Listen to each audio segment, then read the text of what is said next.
Growing up as a child of 90s and early 2000s arcades, I've been a casual enjoyer of the Tekken series pretty much all throughout its lifespan, with its cabinets being a regular spot where I would dump a few quarters, mash some buttons, and walk away with a smile on my face. I've put some time into just about all of them, but never really attempted to learn the deeper complexities of its mechanics, or really sat down to try and become good with a character. That's going to change with Tekken 8 because after spending about 4 hours with it, I'm all in.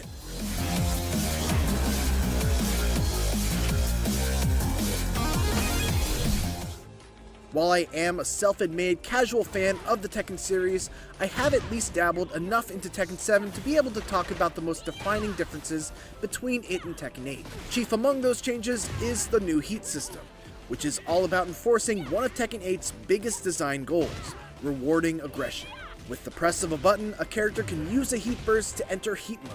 The effects of it differ from character to character, but in general you can view it as a limited time state where you're basically better at everything. Certain moves have new properties, others recover faster, making them more advantageous on block, and you gain access to new moves that aren't available outside of heat mode. One of the key elements of heat mode is that while it is time limited, with a meter that slowly depletes once activated, you can actually stop that meter from going down by landing attacks. This is just one of the ways that Tekken 8 looks to encourage its players to be more aggressive. Because if you're able to push the pace and land hits while in heat mode, you can keep that state going throughout most, if not all of the round. And if you decide that you instead want to cash out on damage rather than remain in heat mode, you can use a Heat Smash, which is like a mini Rage Art super move that does a large amount of damage but spends the rest of your heat meter. The heat system goes deeper than that too. In addition to there being a heat meter, there are also these little icons that govern your usage of certain actions while in heat mode. This is called heat energy, and if you enter heat mode with a heat burst, you'll only get one stock of it. However, if you use what's known as a heat engager, you'll enter heat mode with 2 stocks.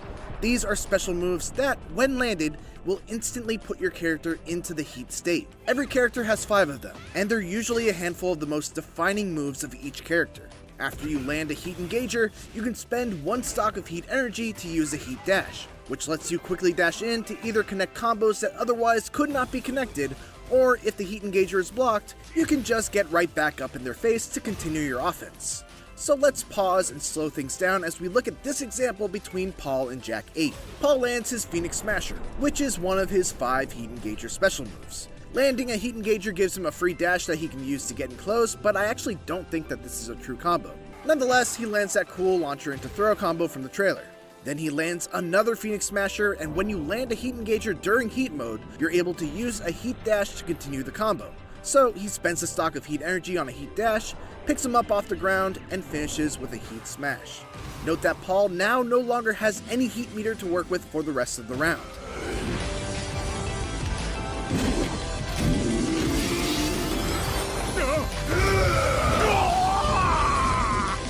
My favorite element of the heat system though is how it's used to further define the unique aspects of every character. Each character has at least one completely unique advantage while in heat mode. For example, while in heat mode, King gets armor on his Jaguar run, making him a grappler with an armored command run to get in on opponents. Kazuya, meanwhile, can execute his iconic electric Wind God Fist technique without having to be frame perfect on the input.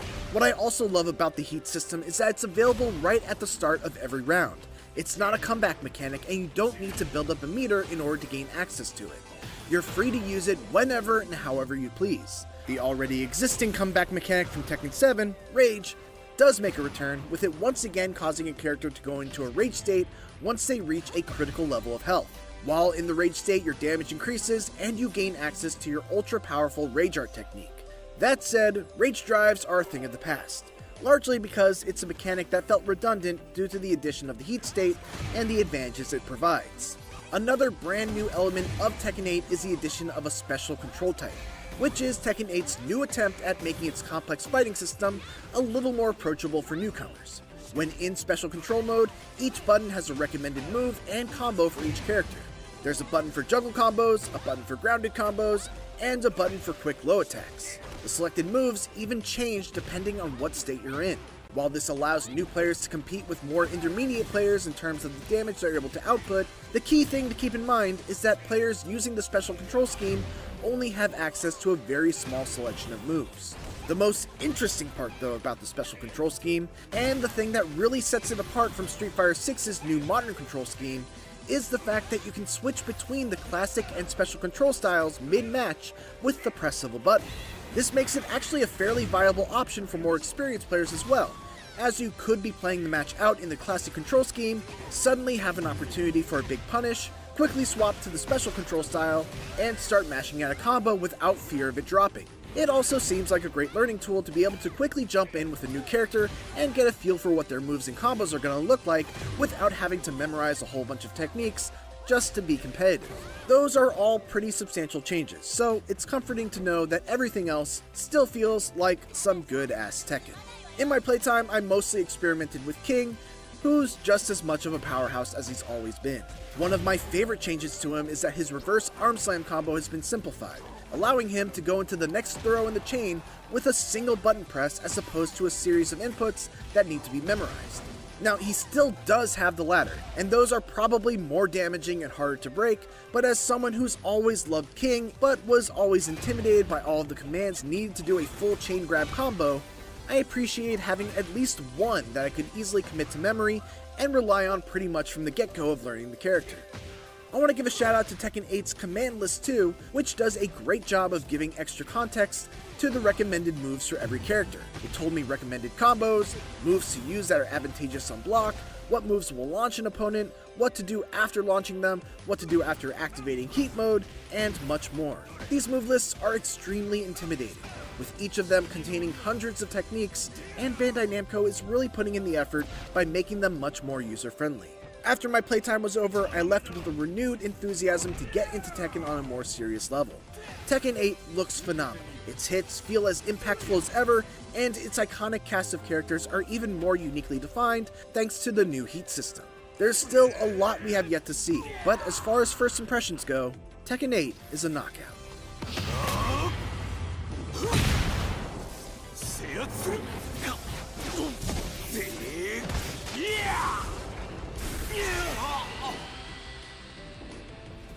For more Tekken 8, make sure to check out my interview with Michael Murray and Katsuhiro Harada. And for everything else, keep it here on IGN.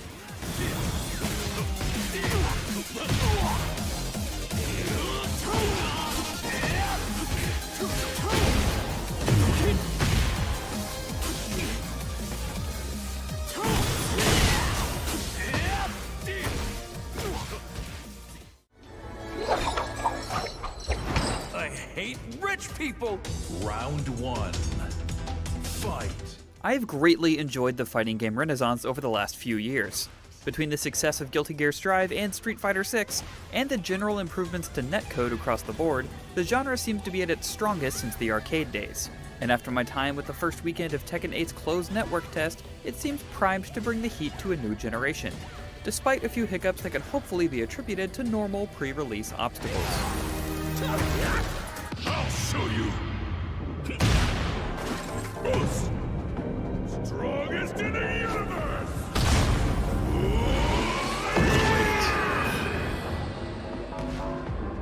Yeah! In our earlier preview, IGN's Mitchell Saltzman covered the new mechanics introduced with the heat system, noting that it doubled down on the uniqueness of each character. I'm happy to report that this holds true with the characters that have been added since the build he played, although they've simplified the heat system just a bit. Instead of certain moves using stocks of your gauge, both heat drives and heat smashes now just use the rest of your bar. It's still a lot to wrap your head around, but thankfully, the closed test included a quick tutorial to run down these changes. Given the limited time available for the closed network test, I've tried to focus on some of the newly added characters, specifically Lily and June.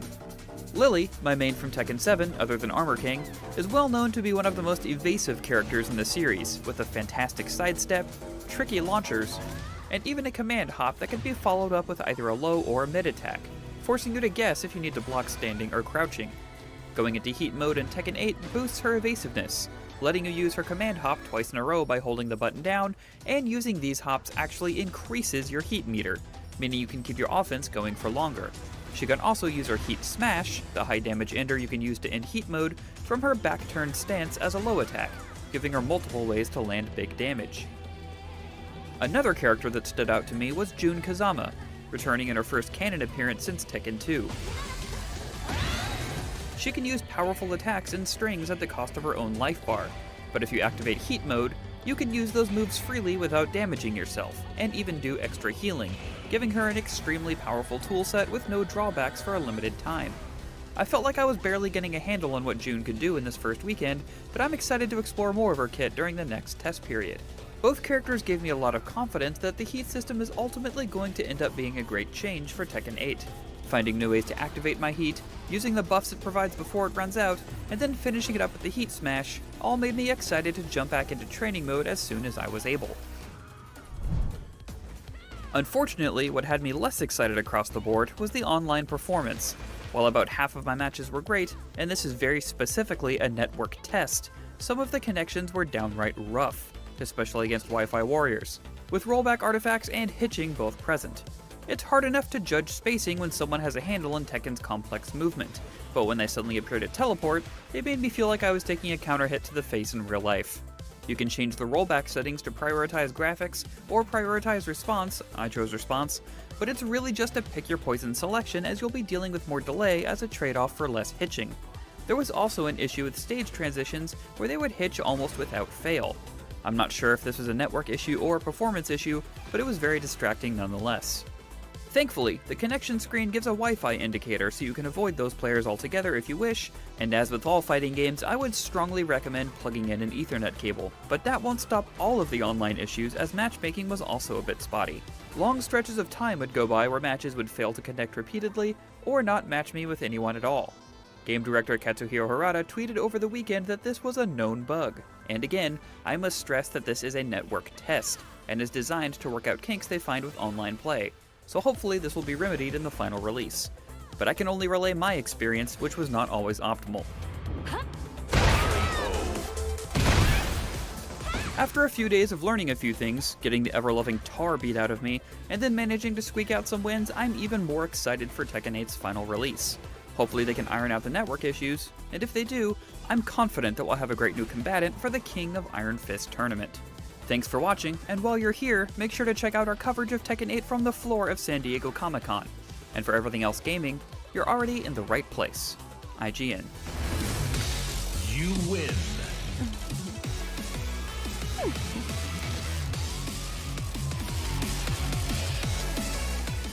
うっさいわ。それはこっちのセリフや。ねえ。 Round 1. Fight.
3, fight!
Welcome to the Gamescom Opening Night Live 2023 pre-show, coming to you from my couch.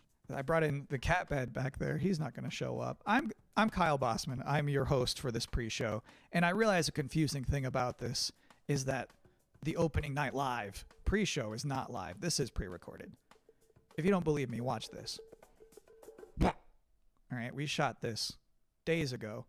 The purpose of this pre-show is just to provide you with bonus trailers, interviews, general tomfoolery to pass these remaining minutes that lead up to the big show, Opening Night Live. So, cannot think of a better way to kick this thing off than with a brand new trailer for Streets of Rogue 2.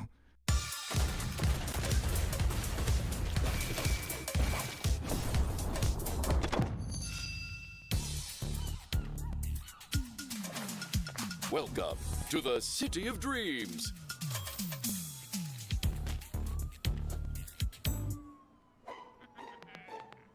Where anyone can get a fresh start.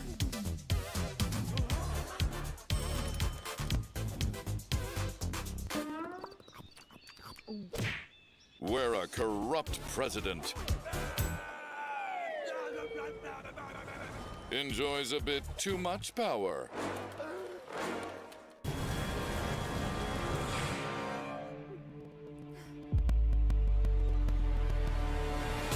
Well, sometimes you just have to go rogue.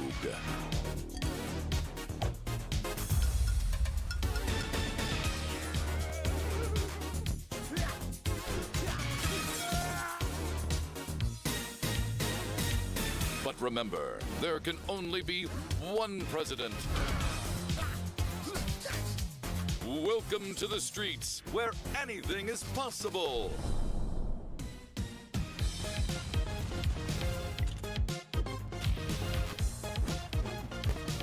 Streets of Rogue 2 is an immersive open-world sandbox dialed up to 11. Be who you want. Write your own story.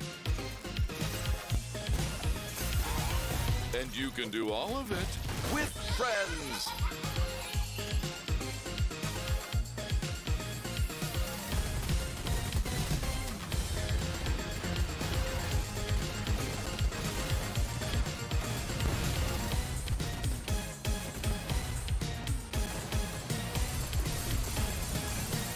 Streets of Rogue 2 is coming to Steam in 2024. Add the game to your wish list. Great to see you back. Now, for this next part of the pre-show, I was hoping to talk to you all about something incredibly boring. Psych. Here's some more trailers. Take me forward, no matter the danger.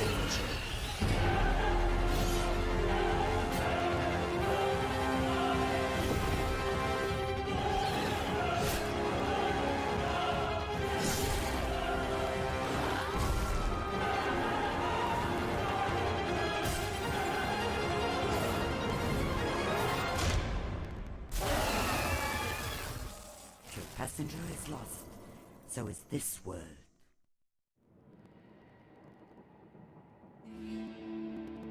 I wanted to give our people one last hope. A champion to defeat this calamity.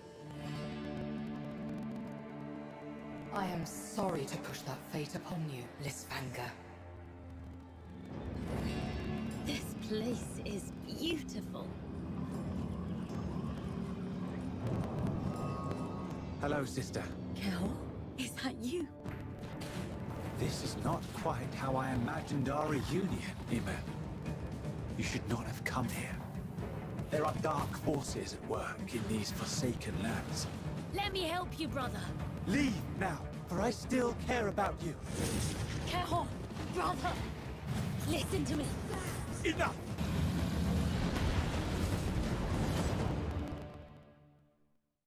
Now, I realize even this far into this show that you might think I'm just some guy who hijacked the broadcast, and I don't blame you. So to prove that this is all legitimate, here is the host of Gamescom Opening Night Live himself, Jeff Keighley.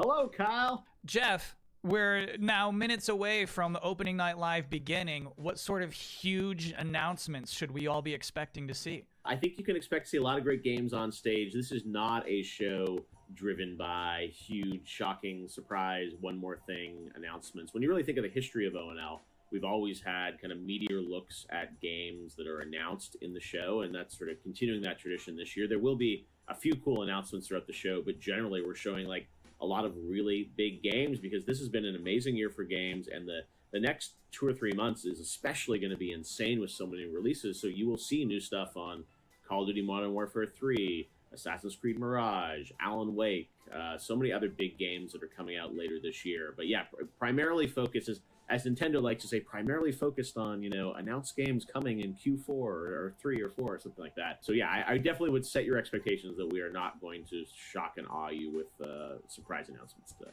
When you say meteor, though, that to me implies more than just a trailer. The good news is when you're not just announcing games, you can also showcase, gameplay. And that's the constant battle always happens where people want some CG teaser for a game coming in 5 years. But then they also want to see real gameplay and real games. And like, you're going to see 10 minutes of Modern Warfare 3 tonight. You're going to see, gameplay on a bunch of other games, and like real in-game footage because these games are close to release and almost finished. So that's kind of the advantage, that I think we can go a little bit deeper on some games today. So actually, it's one of those things I miss about E3 was when they would just have like a long stage demo. Just like, here's the game, we're playing it right now. Yes, and that's what, like, those old Call of Duty demos at E3 were always great, and we can't do that stuff at Game Awards to do super long gameplay demos. And here we definitely can show some raw footage. We have lots of trailers too, but yeah, I think hopefully people will see an in-depth look at some games that they're looking forward to. 20-30 games will all be there. It's a big show and lots of gameplay to see. Have a great time at the big show. Thanks, Kyle. Your show's a big deal, too. We love having you host the pre-show, and I'm excited to be on stage for Open Night Live in just a couple minutes. Holy moly. That was a good interview. Let's all take a minute to cool off now with another brand new trailer.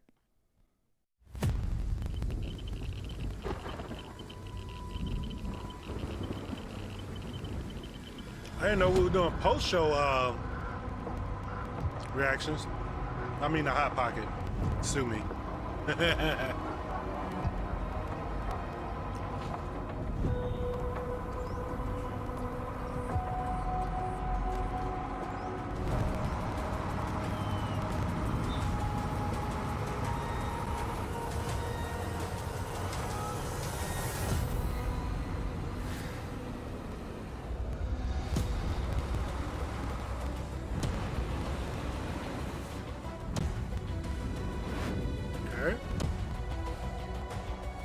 Bit rate.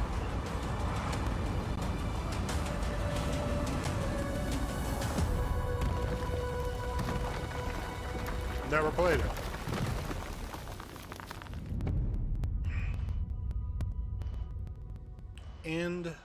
End Zone. Thank you, End Zone 2. I've always said this. Any video game trailer with a bus in it is going to be good. You can't prove me wrong on that. And if you are just joining us, welcome. Uh-oh. Uh-oh. What they do? What they do? What they fuck up? Uh-oh.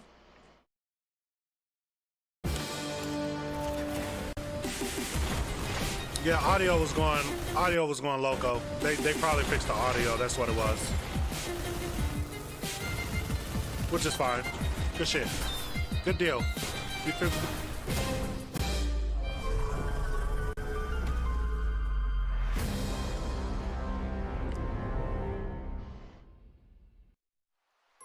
I see you're settling in to our wondrous Azoria. That's going on my list. Working the land, equipped with kindness and creativity. You found a cozy place in this community. Should have grabbed some water. With companions by your side.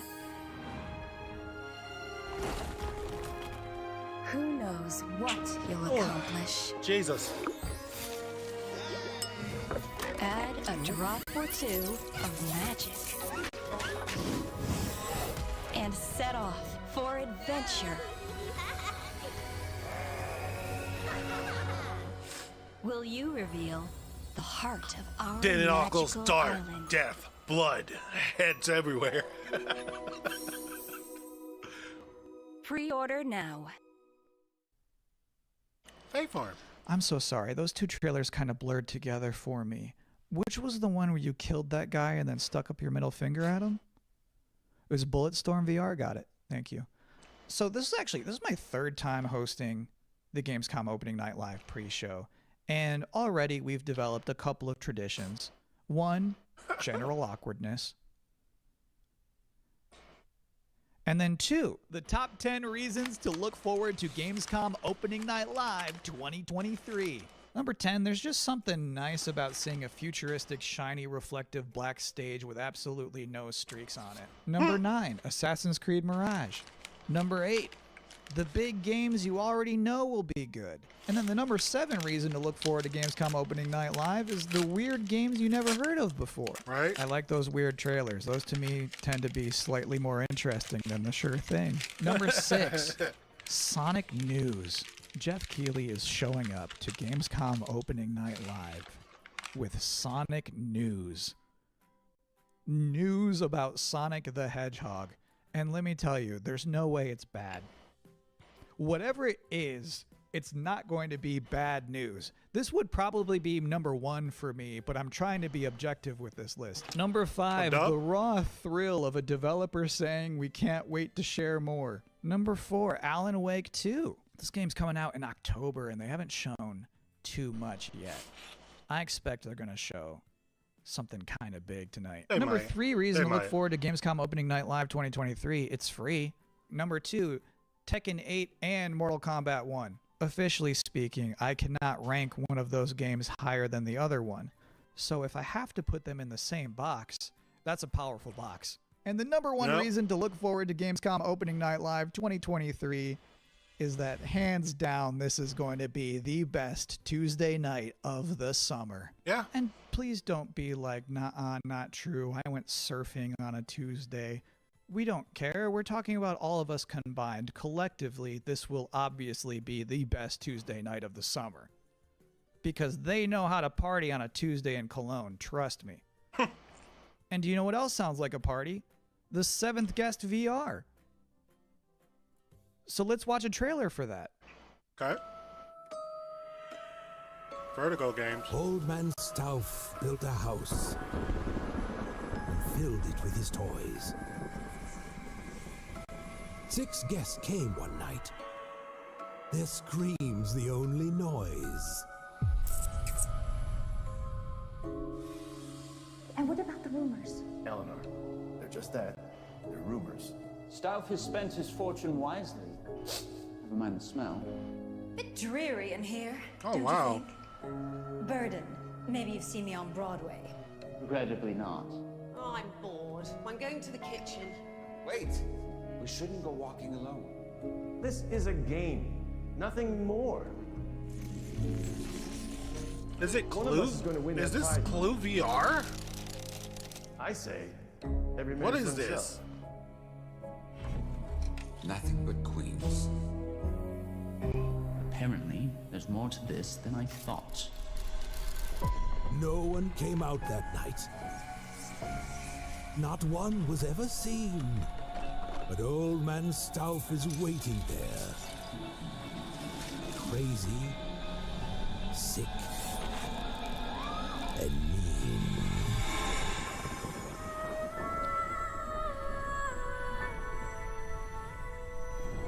The Seventh Guest VR?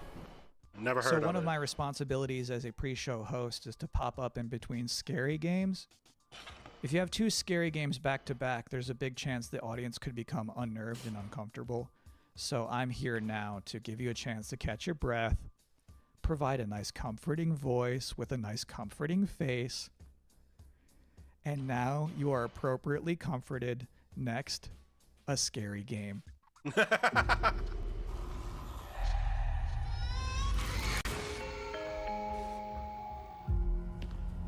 Oh, this game.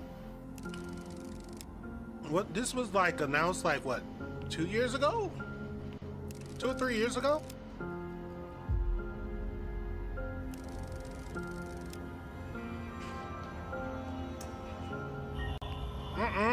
Nope. Nope. Nope.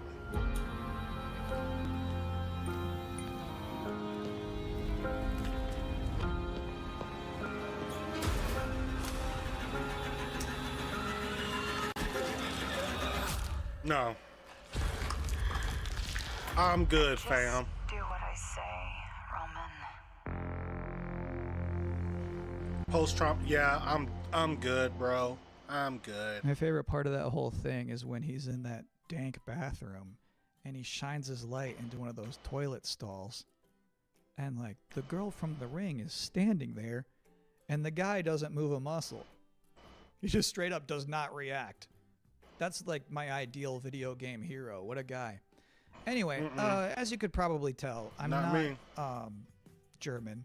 So our producers thought it would be a good idea for me to educate myself properly on some Gamescom culture from an actual expert. From IGN Germany, here is Anne Wernicke. Thanks for having me. Anne, I'm so glad you're here. I have so many questions for you.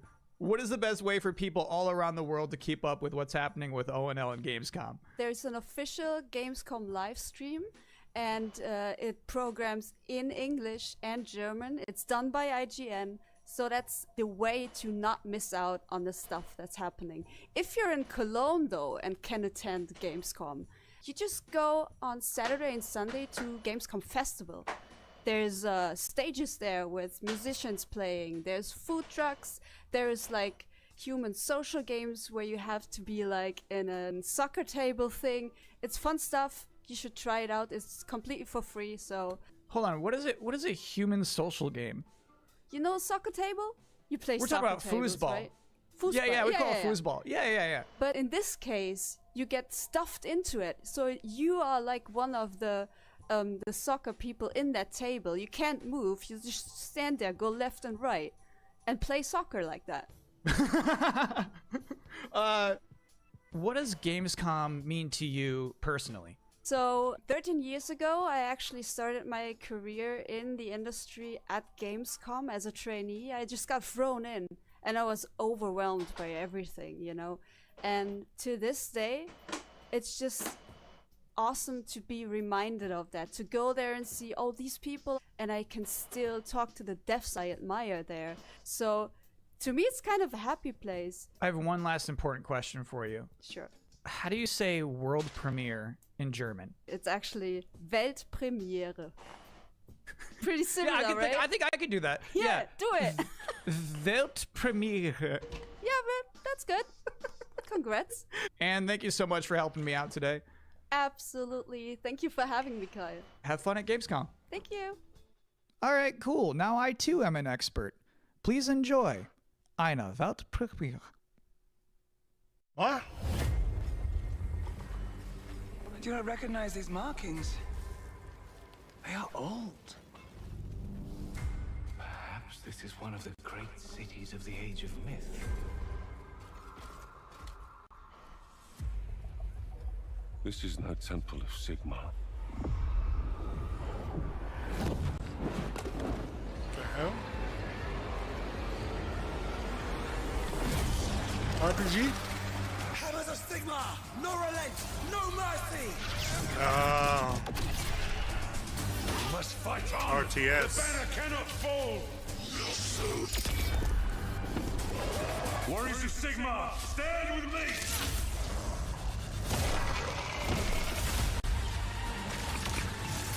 Obtaining this power may end up being the reason we were sent here in the first place. If we can claim it, we can cleanse the Oryx and save our cannabis. What's ours stays ours. Nothing gonna stop us now.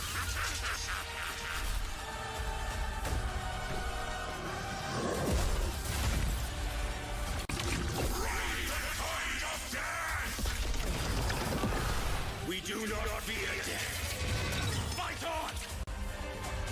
The dead must rise.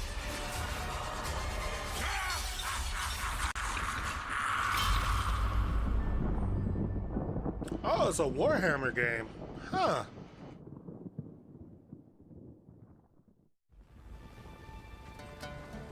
Bro, I'm just gonna say this. If this game is successful, I know it's based off an old game back in the 90s. If this game is successful, goodbye Battlefield. I'm just gonna say it. Fucking goodbye Battlefield.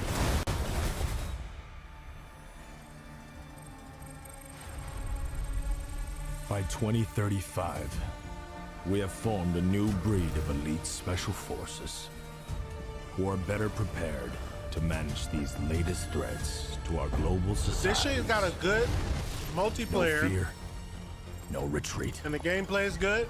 Yeah. Bye-bye Battlefield. Oh, we get alpha play? Let's go, baby. Let's go, baby.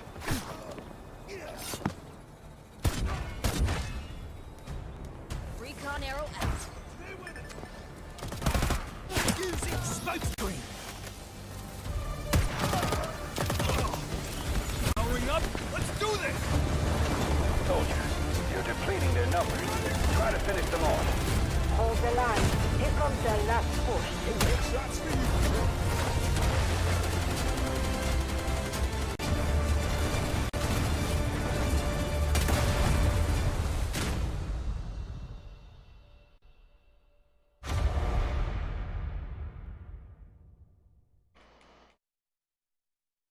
Welcome back to the Gamescom Opening Night Live 2023 Like I said, pre-show, where the minutes are just flying by. if this game is ONL is successful about to begin with and the Alan multiplayer is Wake good, 2, goodbye Tekken Battlefield. 8, Goodbye DICE. Sonic News, Goodbye EA. and things I was not permitted to talk about in the pre-show. So, this bad boy, this is about to wrap up. I have one last trailer for you. Here is Homeworld 3. My name is Imogen Sajet.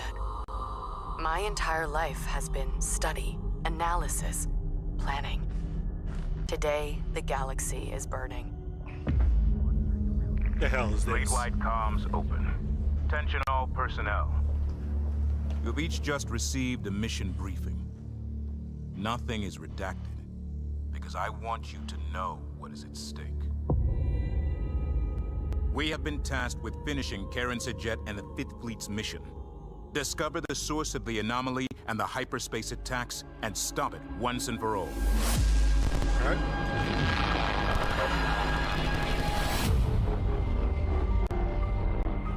I know we were expecting a simple shakedown cruise. Proximity alert. Control room. Many of you are feeling overwhelmed, We've got incoming. doubting yourselves. I have no doubt. We will succeed. Whatever it takes to complete the mission. Enemy strike craft coming in fast.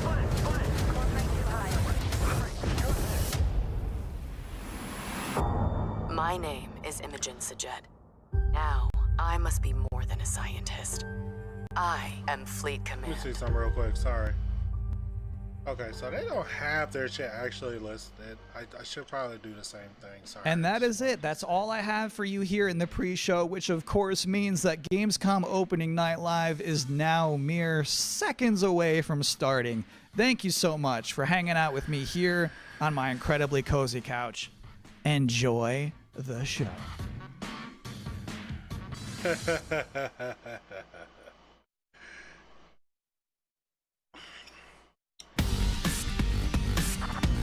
All right. Please welcome your host, the creator of the Game Awards, Jeff Keighley. I might not be able to watch all of this. I don't know how long it's going to be, but so I have to go pick up someone from work at 3, so probably gonna get like maybe 2 hours in or whatever, so I have to catch the rest later. Jeff Keighley, and welcome to the world's biggest in-person video game event, Gamescom 2023.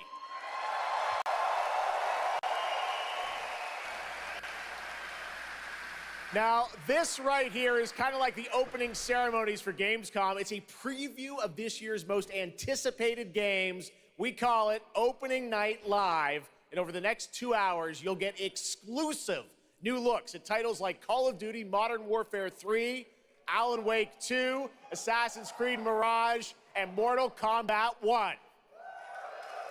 But first, we're going to kick things off with the first new franchise in more than 2 decades from a legendary game studio.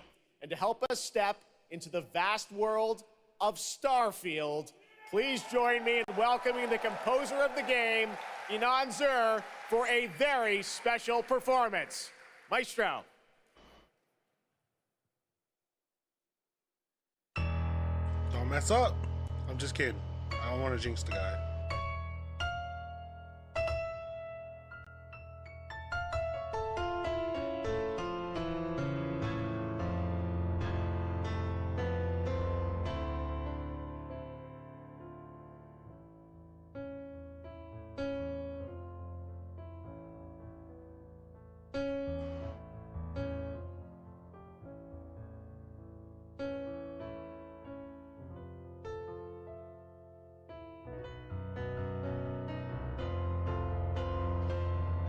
I think this game is going to do pretty good.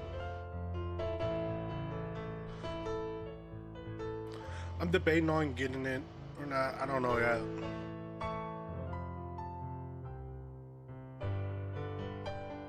I have so much games, like I literally have to go through my Steam account and just pretty much just get rid of everything. Like, not everything, but get rid of shit that I don't even play anymore.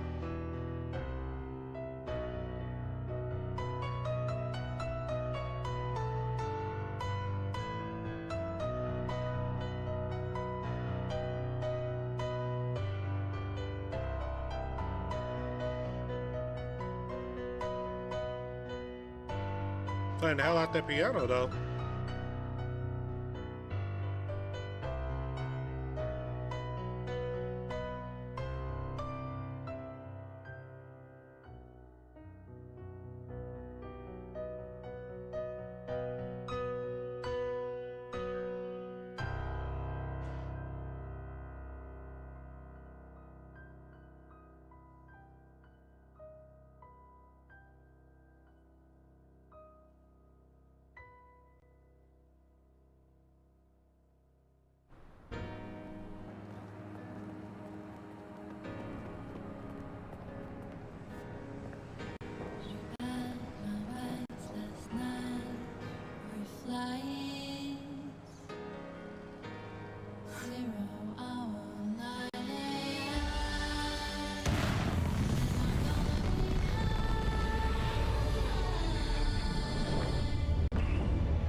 I think the only thing that really annoys me with these huge games,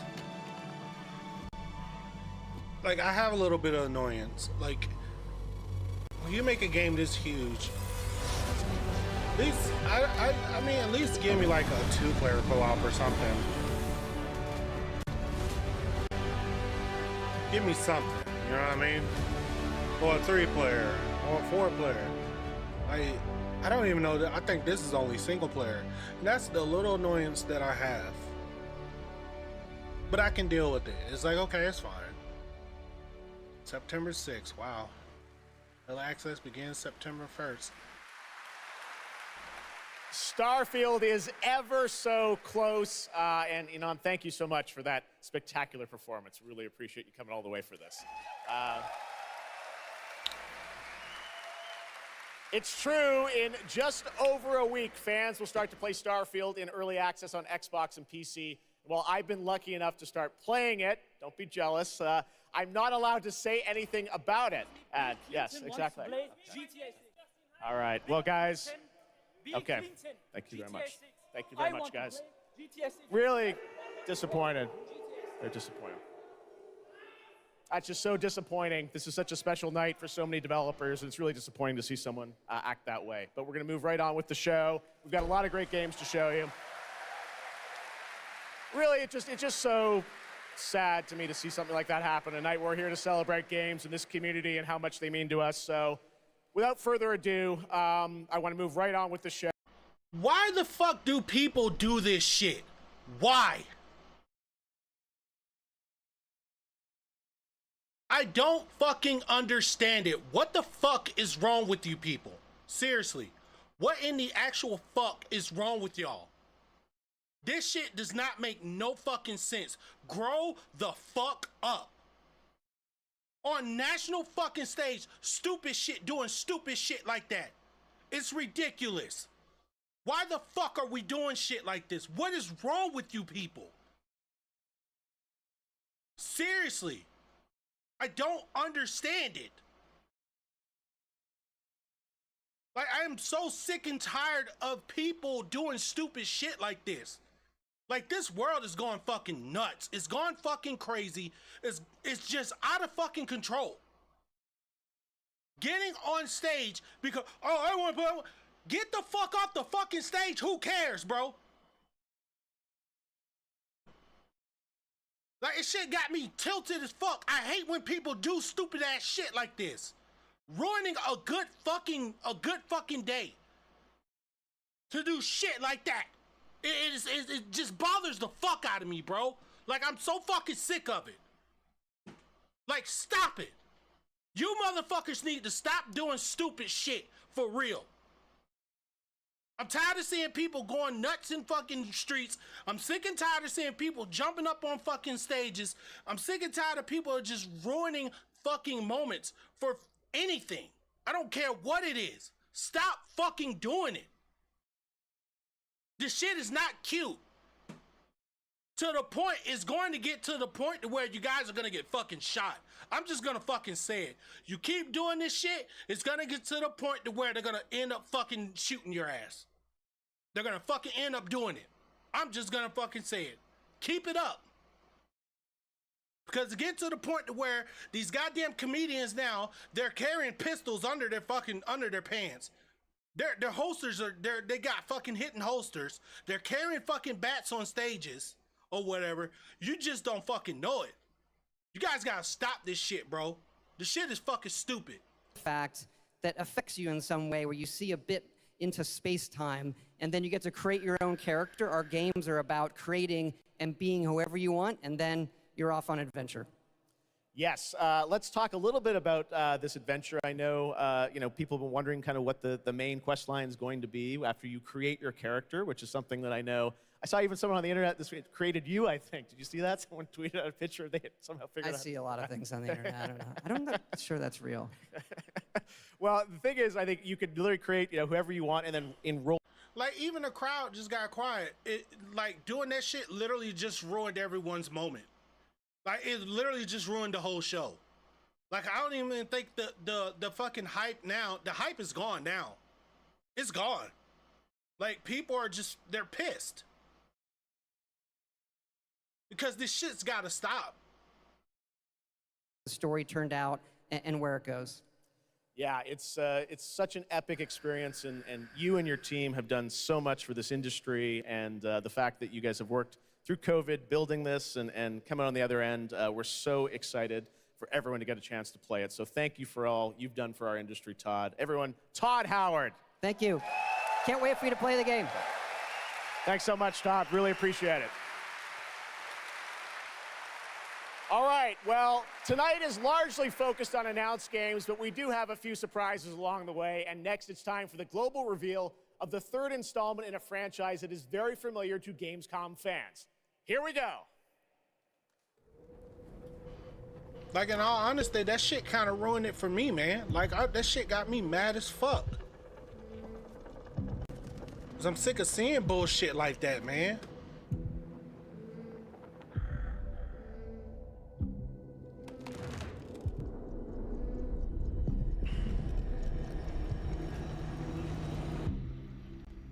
This is what I think it is.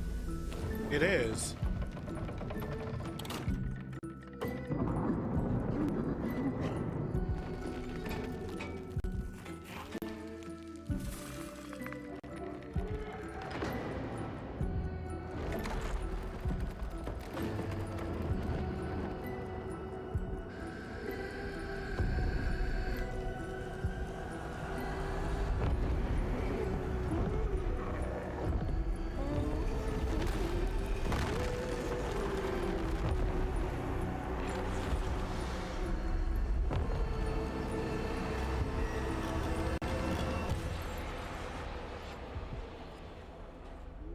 Is it Little Nightmares? Yeah.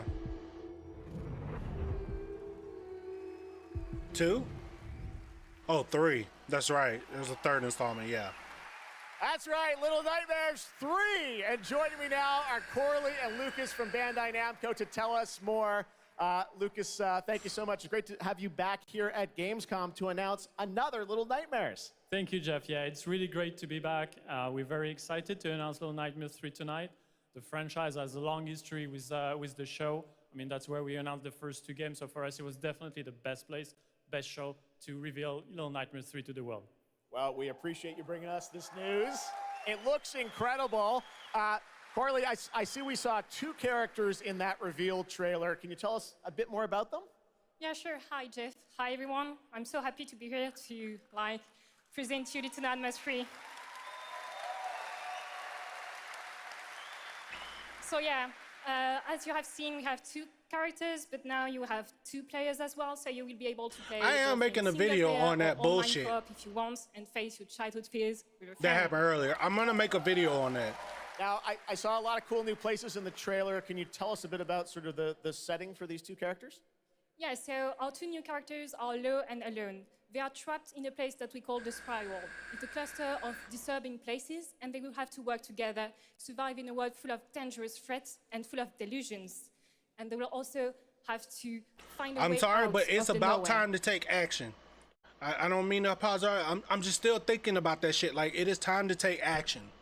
Like, that right there, taking them off stage wasn't enough. When they do shit like that, I don't give a fuck how many people are around. I don't care if there's thousands of people watching. I don't care. When you get on the stage like that, tase the fuck out of them.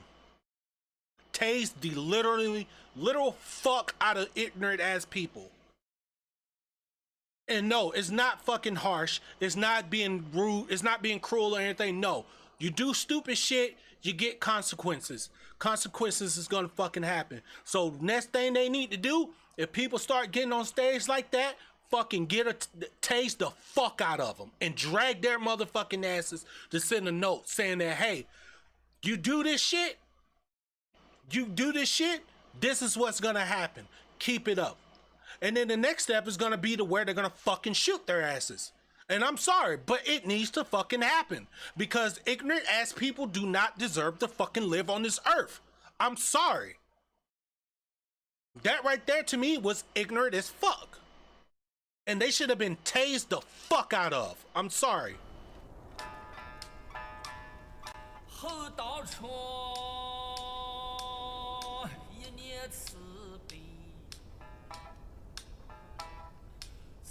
Sorry, not sorry.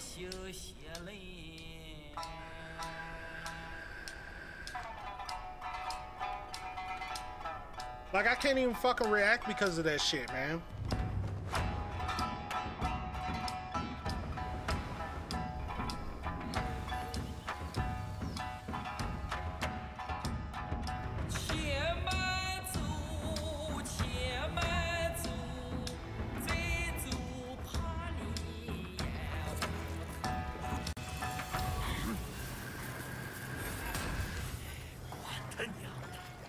Man, this bitrate is kind of bad. They don't have 1440 going? Nah, they don't. Another game that's going on my list. As you can tell, my first-person shooter days are over with. Like now, I'm more of I just like to explore. I just like action games, action RPG games. You know, regular RPG game, turn-based. You know, tactical. It's a hit and miss for me. I know a lot of people are in the Baldur's Gate. I mean, Baldur's Gate does look cool as hell. Is it something that I might get? That's a 50-50. But this here? Oh yeah. It's a definite must. Oh my god. God damn, he dodged all those projectiles? Get the fucking ass down, pussy boy. Yeah, this game's gonna be amazing. It's gonna be fun. It's gonna be fun to play.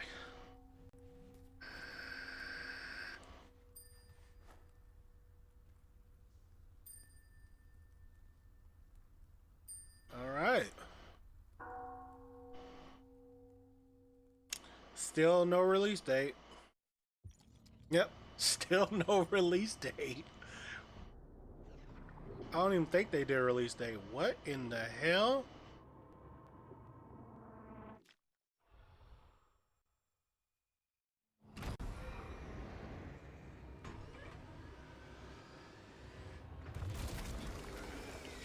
Oh my god!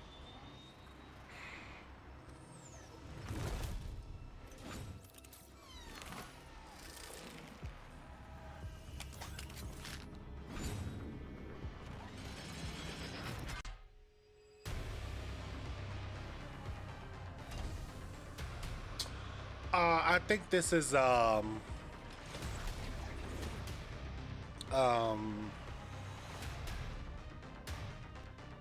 Killing Floor, maybe.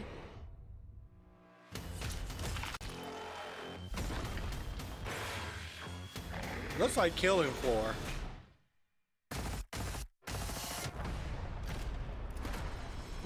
Yep, I knew it. Killing Floor 3. I knew it. Okay.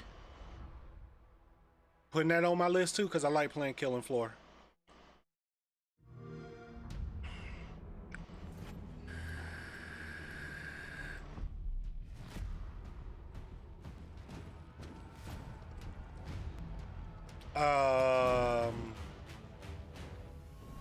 Age of Empire.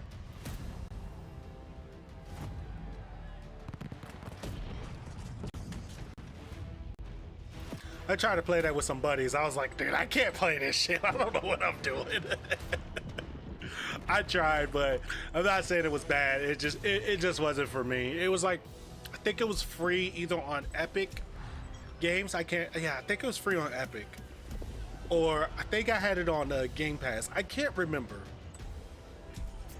But I tried it and I was like, dude, what am I doing? Like, and they was teaching me. They was trying to teach me. They tried, I think, for like a good 3 to 4 days, but I still couldn't get the grasp of it. I was like, yeah, this ain't working. Up. What happened? What the hell happened? Is it me this time? No, it's not me. Okay.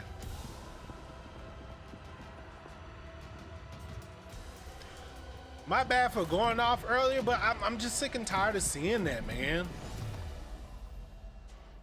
Grown-ass people going on stage acting like little-ass kids, bro. It's pathetic to me. We all in this because we enjoy playing video games or whatever. we do have our ups and downs with these games, but Age of Empires 4 for you to be an adult to go on national on stage and do this shit live in front of a whole bunch of people, thousands of people, to me you're a child. All right, next You're acting like a fucking 8-year-old, and 8-year-olds are 10 times more fucking smarter and have more respect than you do, and it's sad.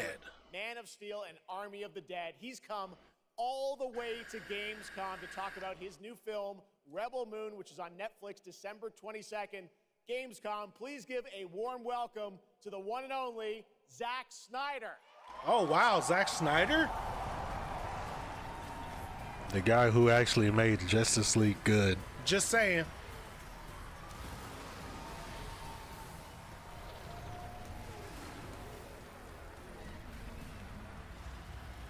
Too much. Oh yeah. Zach, I know you had to come a bit of a ways to get here to Germany. Thanks for coming to Gamescom. Thanks for having me out, Jeff, and thanks Gamescom. How you guys doing? This is awesome. Wow, what a great crowd. It's insane. Now, great to have you here. I know you've been a gamer for your whole life. Yeah, I've been a gamer, and I love the idea of coming to Gamescom. Was like, that blew my mind, and so we were like, yeah, let's go check them out. And I thought I'd come over here, and this would be a great opportunity to talk about my new project. Jet lag. He got jet lag. Maybe show you you could guys tell. something. I don't know. Yeah, maybe the world premiere of the trailer, which is coming up in just a second. Yeah, here. just moments away. Okay, well. Yeah, he's got jet lag real bad. I want to talk about this IP, Rebel Moon, and it's really a whole universe that you've created. We're going to get into that in a minute. But what was the original inspiration for creating this new world? I was always a fan of, team building movies, Dirty Dozen, Magnificent Seven. And also I was a huge fan of this adult illustrated fantasy magazine called Heavy Metal. And everything in there just blew my mind. And I really loved how intense it was and how crazy it was and the worlds that it introduced me to. And so I thought, this is a chance. And my awesome partners at Netflix were like, go do it. And so I got a chance to make this movie. And you've got quite the cast in it. I know Anthony Hopkins. Yeah, Hopkins plays this robot, amazing robot, and it's an insane ensemble. And of course, Sophia Boutella is really the heart of the movie. And my neighbor asked me for something, so I'll be right back. So it's fun. And what I love about, you'll see it in just seconds, but there's even more than just the films. And part of the reason we wanted to have you here at Gamescom is I know you're kind of expanding on the films with a whole universe of things that are going to be, narratively linked to what you're doing with the movies. Tell us a bit about what's in store. Yeah, we're also super excited to reveal that we're making a video game for Rebel Moon, and the game we're developing with Super Evil Megacorp, and it'll expand the Rebel Moon universe. It takes place right after the events of the two movies, and it really is I've been talking with those guys and really interacting with them. The ideas they have and the way the game's going to expand the universe is just unbelievable, and I'm super excited about it. You'll be able to pick your rebel and then go on missions, and it's one and two players in a co-op. Yeah, and it's crazy. But we're just starting to talk about a bunch of other crazy ideas inside the game, so it's really fun, and that's coming. So keep your eye out for more. All right, well, we love it. The films, the game, and more. But let's roll it back to the movie, because we are going to get a first look now at this incredible film, part 1 and part 2, right? Yep. So this little trailer we put together, a little tease of the universe. So I hope you guys enjoy it. I can't wait for you to check it out right now. Let's check it out. The world premiere of the trailer for Rebel Moon. Zack Snyder, everybody. Thanks, guys.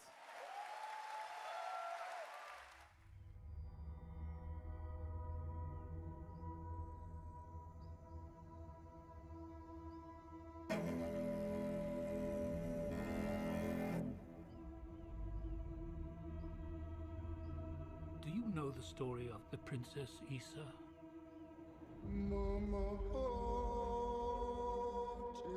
In myth, she was called the Redeemer.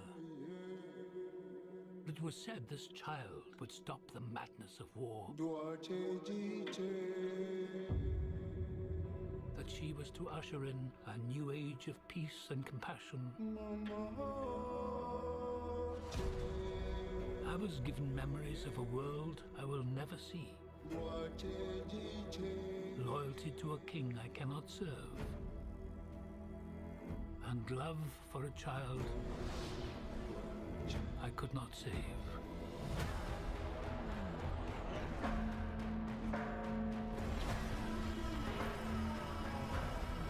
What do you think they want? Everything.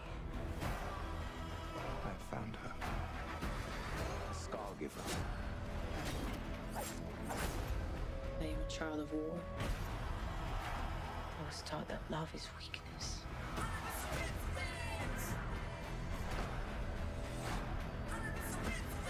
There is a difference between justice and revenge. There is a price to pay for your defiance.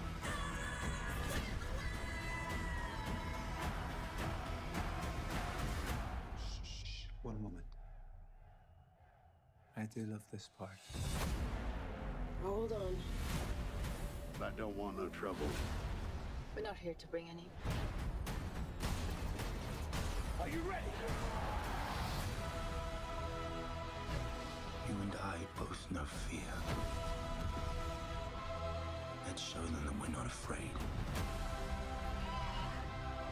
Let's show them we are more than the shackles. Hold on that real bind quick. us. Turn my camera off real quick, cause yeah.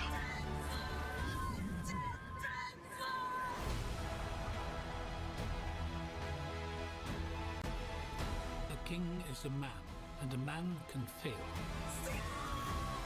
But a myth is indestructible.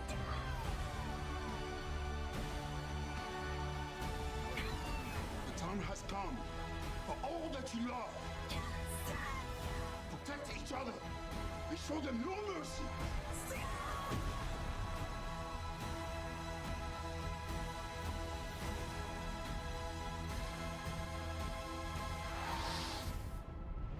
Who among you is willing to die for what you believe?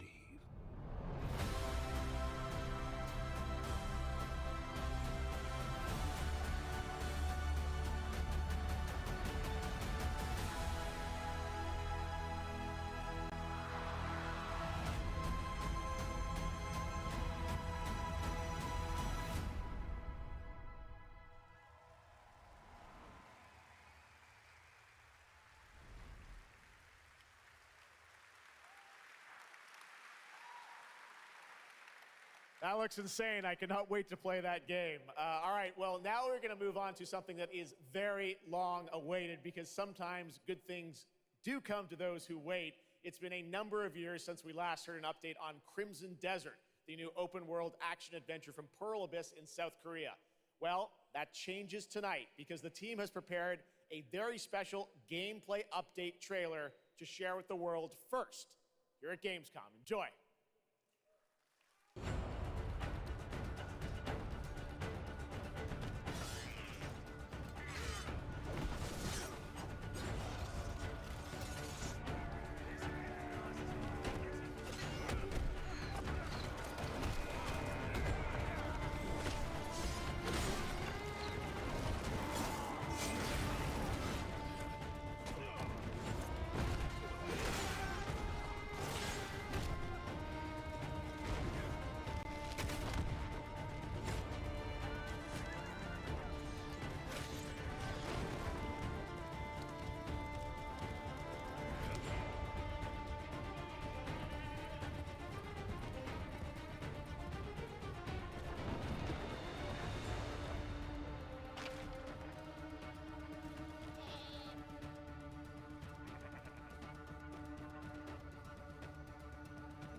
I know I missed a lot. Sorry.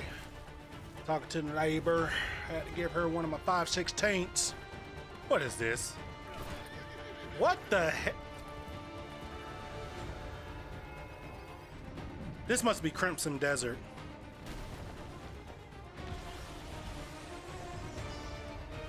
It's got to be Crimson Desert. Yeah, it is.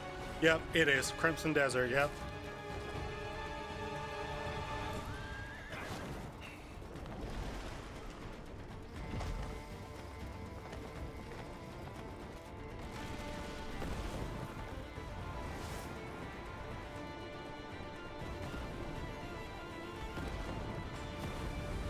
What the hell is going on?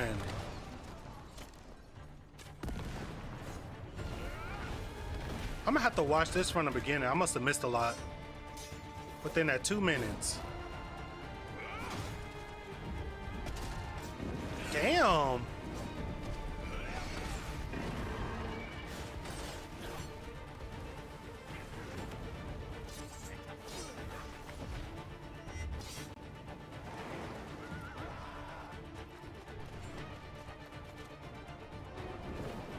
Everything is, oh my God. This is insane. Why is this game so big? Wow.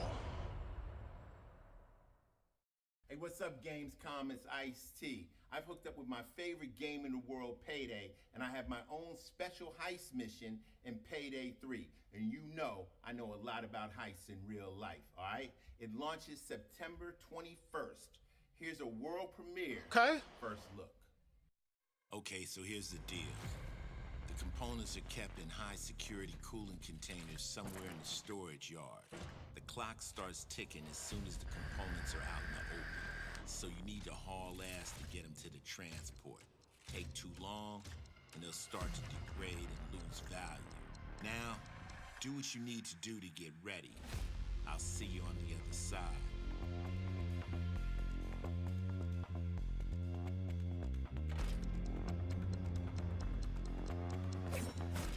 Damn.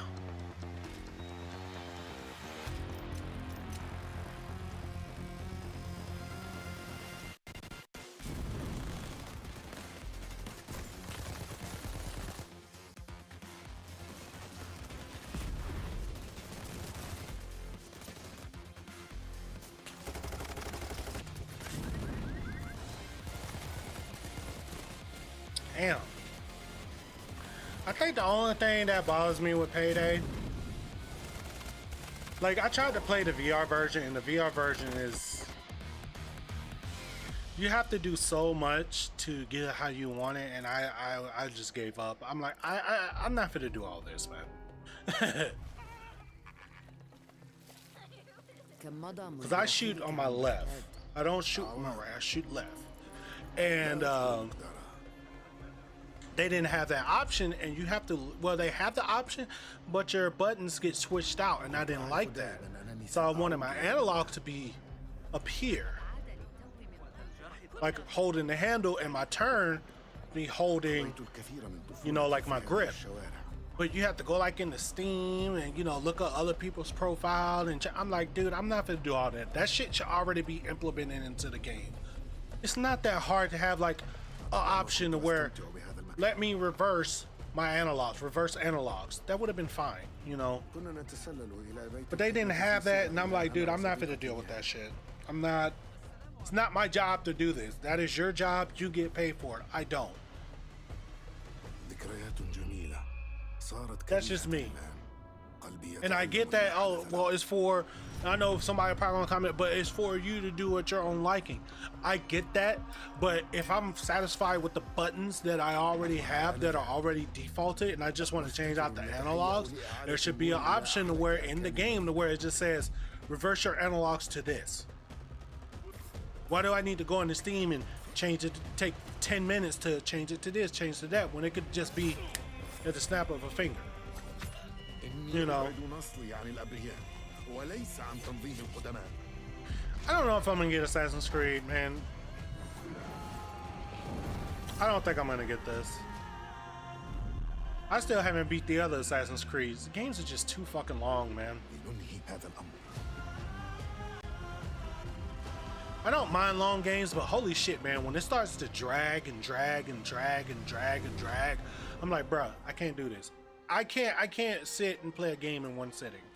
I can't sit there and play a game for like 10 or 12 hours. I can't do that shit no more. There you have it, Assassin's Creed Mirage, which marks a return to the Middle East for the series, offering an immersive and authentic experience featuring full Arabic voice acting, as you saw in that trailer. You can be transported to 9th century Baghdad when the game launches on October 5th. Big month in October for game releases. Now I would like to introduce you to our co-host tonight for ONL. Please welcome Jasmine. Hello, Jasmine. Oh, mute real quick. Thank you, Jeff. Thanks for having me. And hello, everyone. I'm so excited to be with all the fans here at Gamescom this year. And I have the honor to be your guide for tonight for all those great things happening right here at Gamescom. And if you can't join us in Cologne this year, don't worry. You never have to miss any of the events this week. Just go to Gamescom now to discover what the world's gaming industry has in store for you. And if you're ready to vote for your favorite games, then visit now.gamescom.global and cast your vote for this year's Gamescom Awards. The awards will be celebrated this Friday at 3 p.m. If you want to join the adventure and win pretty cool prizes in this year's Gamescom Epics, then go to the Epics section of Gamescom now to play the text adventure of the show. You can also enjoy all-day coverage and tune in to Gamescom Studios broadcasts by IGN on Twitch or YouTube. Just join the conversation by using the hashtag Gamescom 2023 online. Plus, there will be more announcements from the largest indie area in the world in the Gamescom Awesome Indie Studios show tomorrow at 8 p.m. And later this week, tune in to the Gamescom Studios broadcast and check out the Gamescom Cosplay Awards live from Cologne, Germany on Sunday at 3 p.m. I highly recommended this section. So check out Gamescom now for all those fantastic features. Thank you so much, and back to you, Jeff. Thank you, Jasmine. Oh God, look who it is. By the one and only Harada-san. Harada-san. I love Harada-san, man. I want to meet him in person. I really do. You guys have come all this way from Japan to he's hilarious, man. Harada-san be having me cracking up. そうですね、普段最近はずっとバトルシステムの話ばっかりしてるので、今日は皆さんのために、全く新しいモードの情報を持ってきました。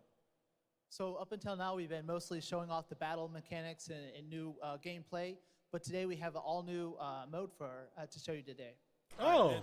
ですね、鉄拳はもちろん今回も、三島サーガを描い It's た an RPG mode. Tekken 8. Let's go. ストーリーモードはあるんですけども、それ以外にですね、もう特に欧米では、失われてしまったアーケード体験の、ストーリーが体験できる、プレイヤー中心のですね、ストーリーモードっていうのを、最新の AI ラーニングシステムを使って、すごい臨場感のある、ベテランからニューカマーまで楽しめるような、そういう新しいモードをちょっと今日はお見せしたいなと思います。Of course, Tekken 8 will have the story mode covering the Mishima storyline and the arc that the players expect up until now. But this brand new mode is kind of the story that focuses on you as a player. And it covers the arcade scene, which is, a classical atmosphere that people our generation actually got to experience firsthand, but maybe some of the newer gamers out there haven't. So this will cover that. As you progress through that storyline, you'll experience some all-new gameplay that actually has some AI kind of infused learning aspects to it. And it's really exciting, and we hope that you'll enjoy it. All right, well, let's take a look at the brand new trailer for Tekken 8. Thanks, guys. All right, what mode you got here?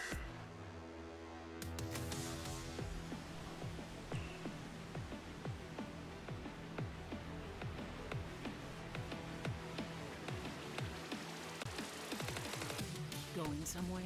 Yes! 32 unique fighters. Okay, they got 32. Okay.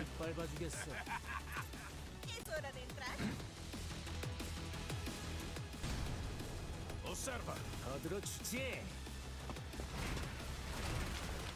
Heihachi Mishima is dead.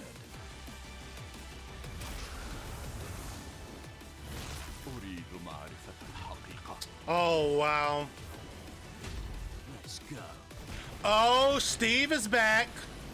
Okay. Leo is back. Okay. Yoshimitsu's back. Okay. A new single player mode?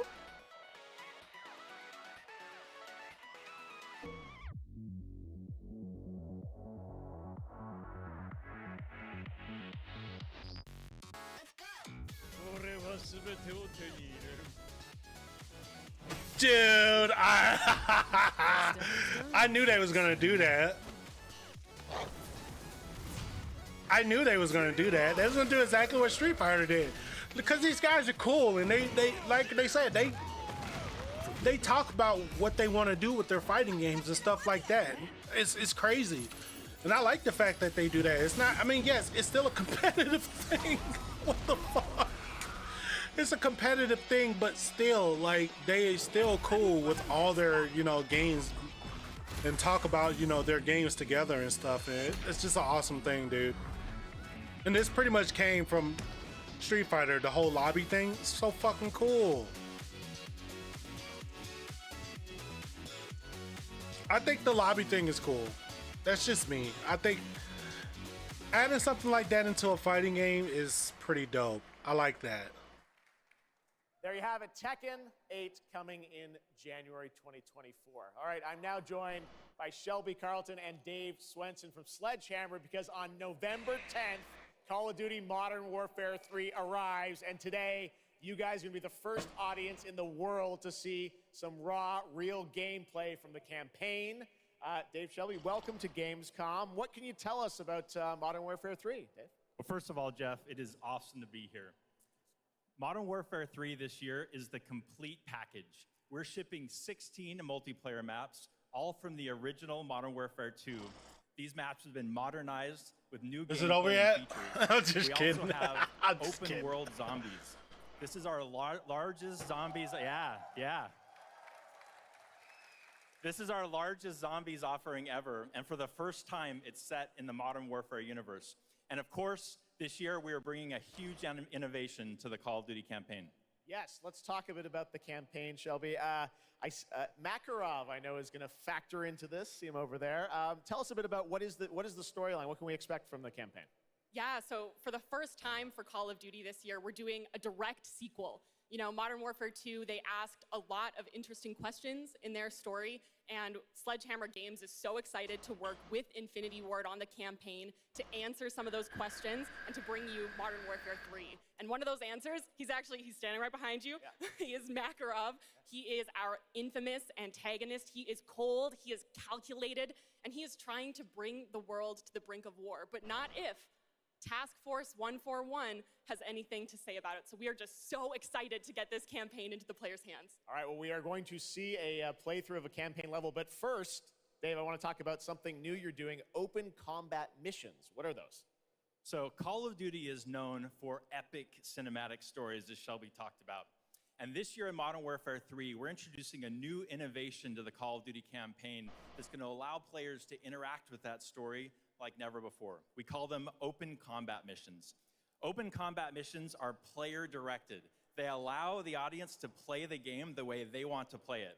So if you're like me and you like stealth, you can go in quiet, you can equip suppress weapons, complete all the objectives without the enemies ever knowing you were there. But if you want to go in loud, you can strap on armor plates, you can go in, hit the enemy head on, and open combat missions will support it. You can leverage vehicles, you can leverage tacticals, lethals, you can even use your favorite kill streaks in campaign. Now, open combat missions are really important to our campaign story, and they're going to work seamlessly with those epic cinematic missions that Call of Duty fans know and love. And tonight, we want to show you an exclusive first look at one of these epic cinematic missions. Okay, set it up for us, Shelby. What are we going to see? This is the start of the game almost, right? Yeah, so this is a sneak peek of the very first level of Modern Warfare 3. This is called Operation 627. All right, check it out. Here you go. Call of Duty at Gamescom first. Thanks, guys. You can tell by my face that. Well, okay. Yeah, sure.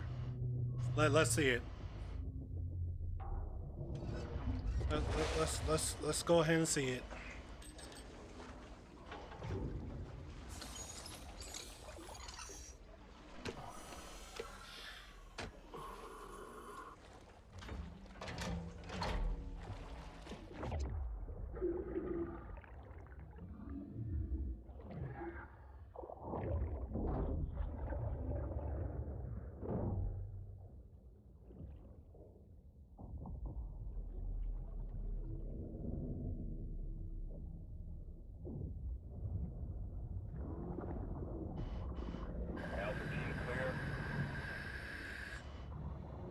Heading to surface.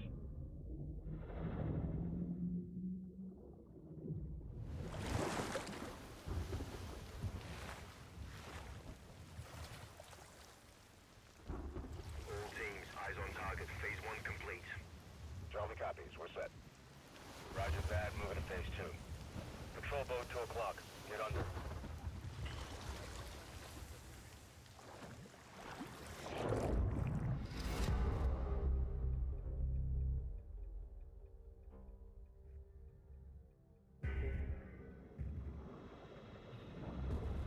Stay tight.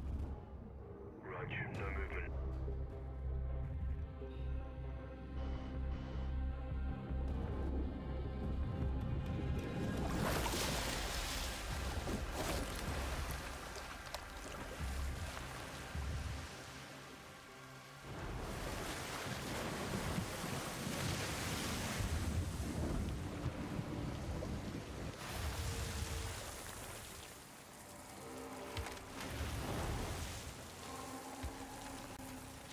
Hooks up.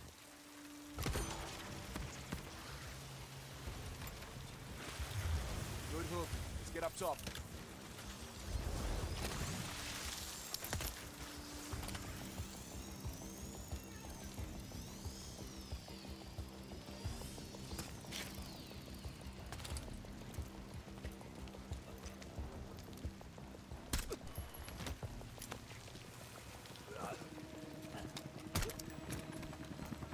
All teams, Alpha's in. How copy?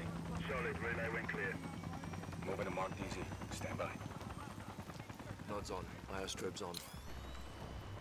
I'm about to say, I couldn't see a damn thing. Dark as hell. Let's turn the brightness up. Got nods though. Come here, pussy. The fuck up. Drop him. DZ clear. Hey, controller guy. Single fire. Why are you in full burst? Why are you in fully automatic? Supposed to be in single, my friend. Visual. Bravo inbound. What the hell did he just throw?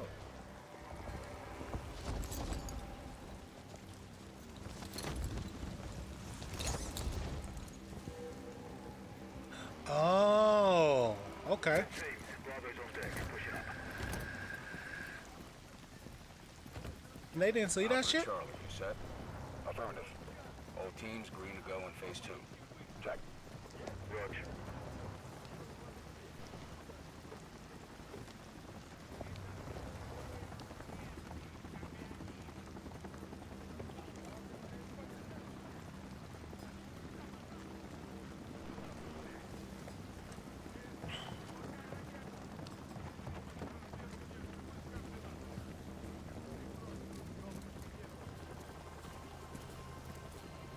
Loading interior.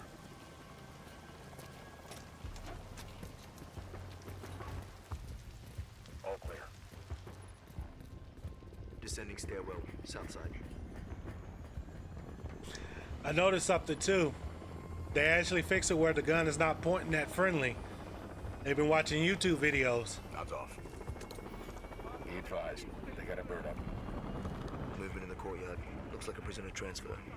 They've been watching like U.S. Marines and, you know, Navy and all them saying like, hey, you guys need to fix that. Like, if you're gonna make your shit look realistic, don't have the guns pointing at your friendly. That's a no-no. It's like, listen to them. They know what the fuck they're talking about. They're taking the bait. Light 'em up.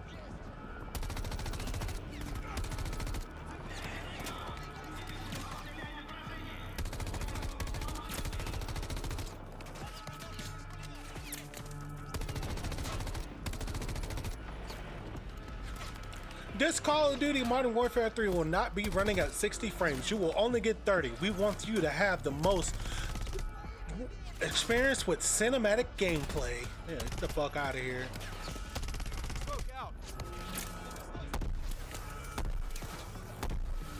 But this is bitrate. This is the video bitrate. So I know a lot of people like, oh my god, it's running at 30 frames. What the hell? No, dude, it's the fucking bitrate. And plus, they probably got this shit on max settings, so the fucking frames are dropping up and down, up and down, up and down. Bravo. Alpha's in the tunnels. What's your status? But it could be the fucking video bitrate too as well, so. Stand by. We all know all Call of Duty games are at 60 frames.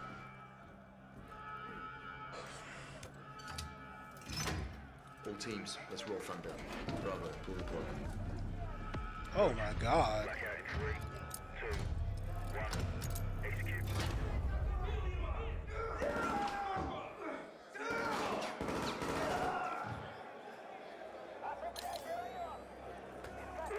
Bravo's got the keys. Alpha, you have one mic before the lights are back online. Copy, Bravo.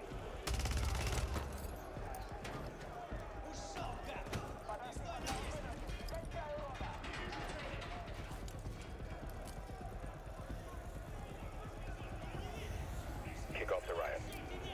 Roger. Opening blocks 1 through 4.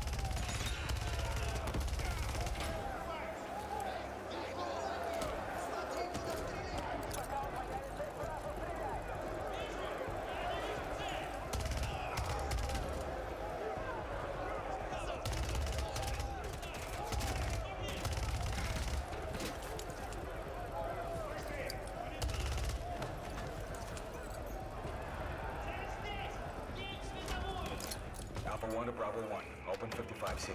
Check.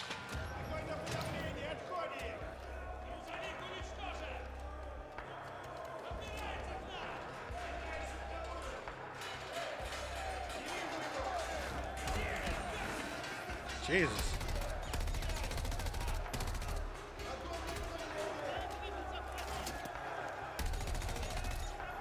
There we go.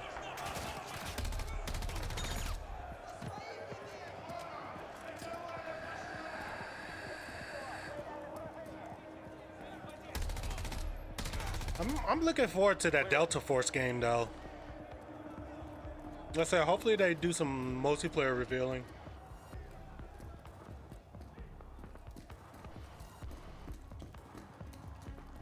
Alpha moving on sub-level. Let's get our guy.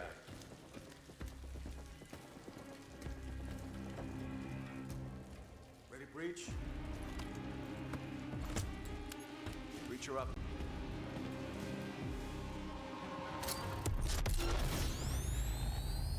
Okay.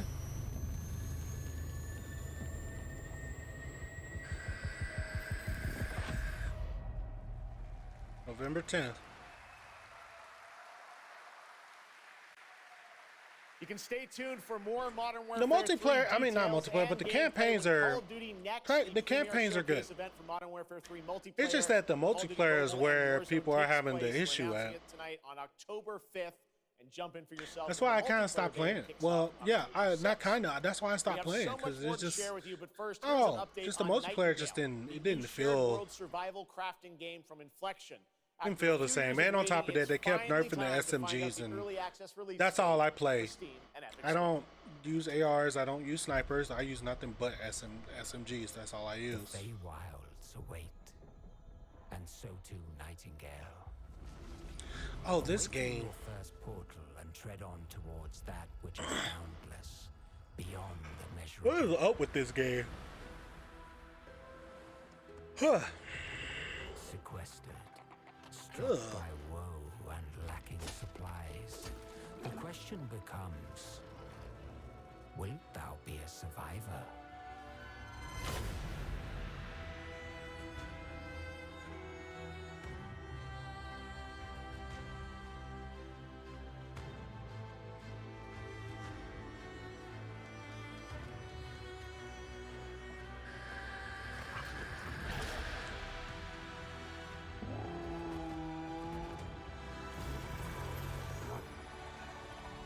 Regardless of which portal variety you favor,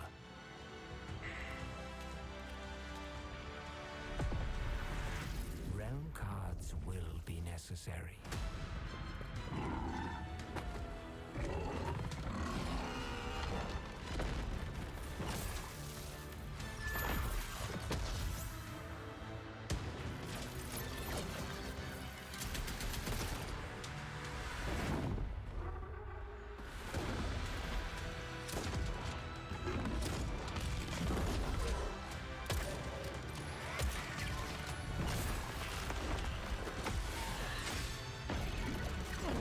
It looks cool.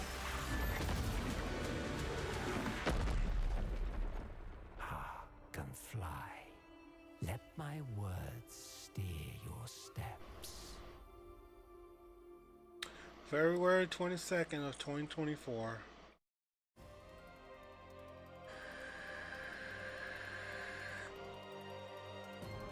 Oh yeah, I'm definitely getting this. This is on my list.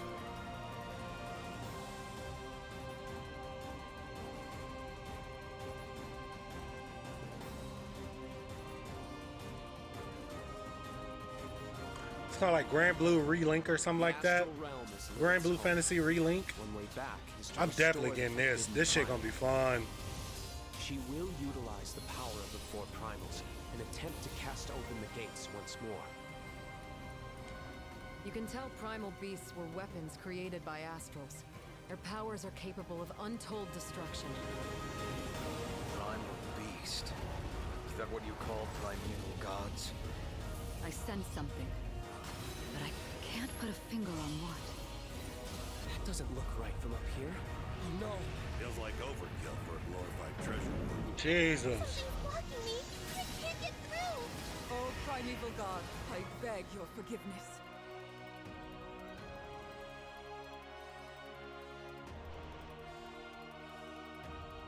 But fate set in motion can't be stopped. Deliver us from grief and sacrifice. Fulfill my salvation. I just don't know what character I'm gonna play.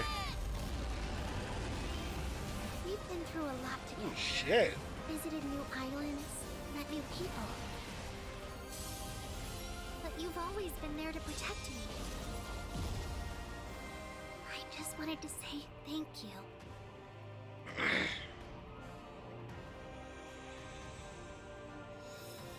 Yeah, Grand Blue Fantasy Relink. When's it coming out? Oh, February 1st, 2024. Okay.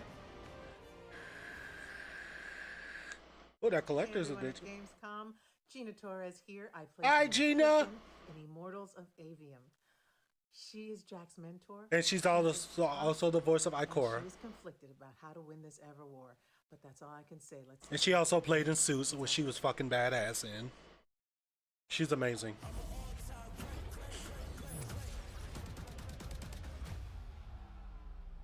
Jack. This game just reminds me of Hexen. I don't know why, it just reminds me of Hexen.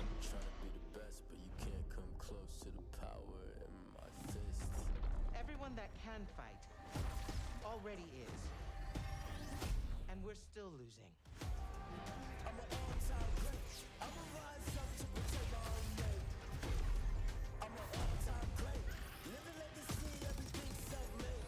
The last immortal.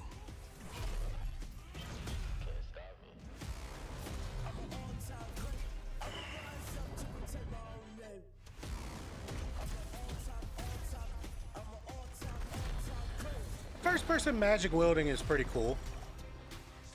Not gonna deny that. Pretty cool.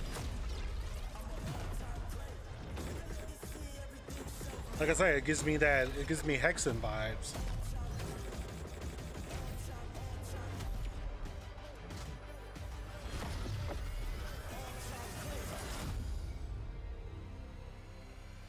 Cool.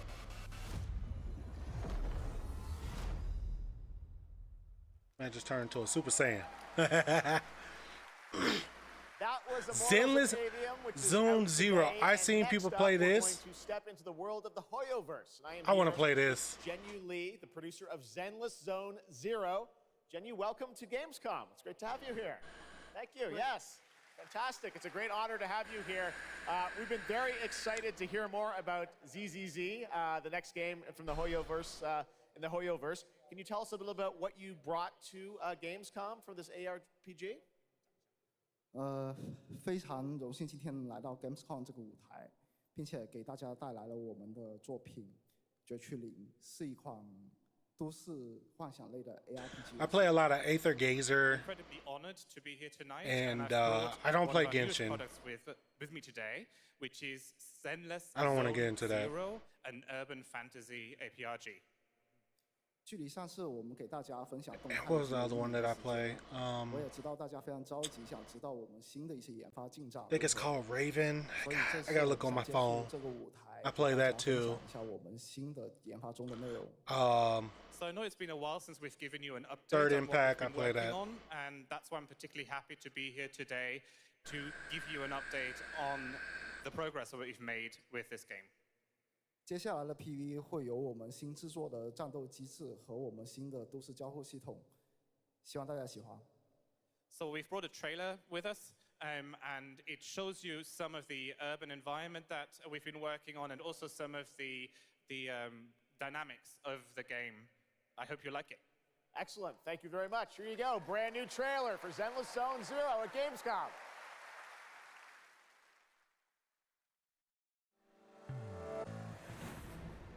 Yeah, I seen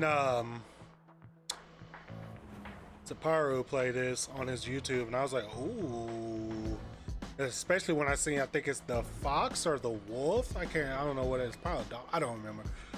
Seeing that he was punchy, he was like, had his freaking what's name behind his back, and he just sitting there, yeah, fun.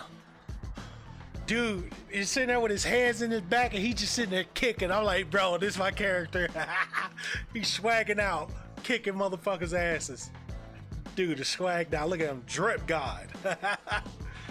Now he just sitting there like this, with that gentleman posture, just sitting there kicking ass. So cool.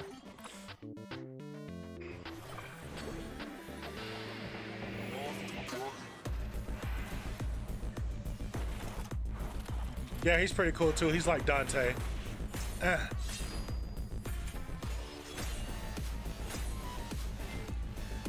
this game gonna be dope. I love it. I love it already. There he is. Yeah,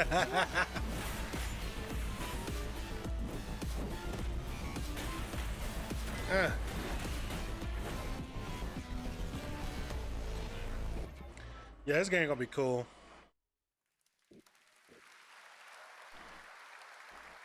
This past April, Honkai Star Rail made its global debut, and the game has captivated players with its interstellar grand journey. And today we're excited to share a special look at its beloved characters and provide an update on its PlayStation 5 release.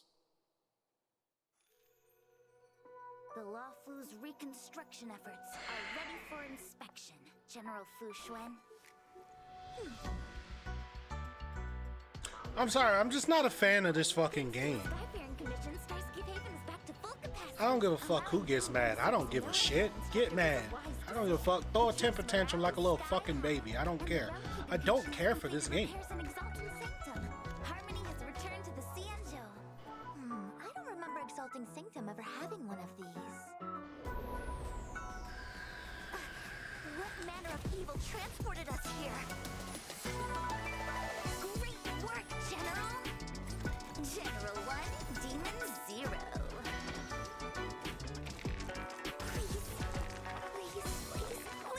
Oh wait, or is this No, this is not Genshin. This is what's the name? This game I like, but Genshin, I don't fucking care for Genshin. Like I said, throw a fucking temper tantrum. I don't give a fuck. This game I'll fucking play.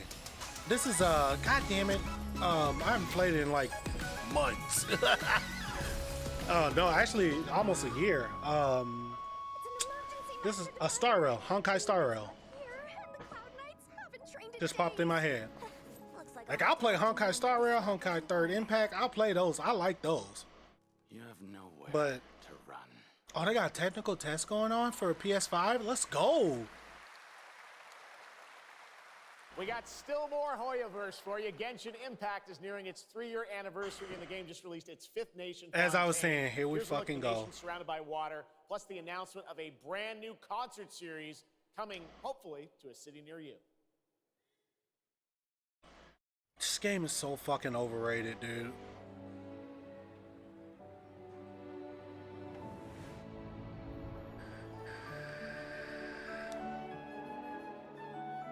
They have way more boobs than dicks in the game. That's the problem.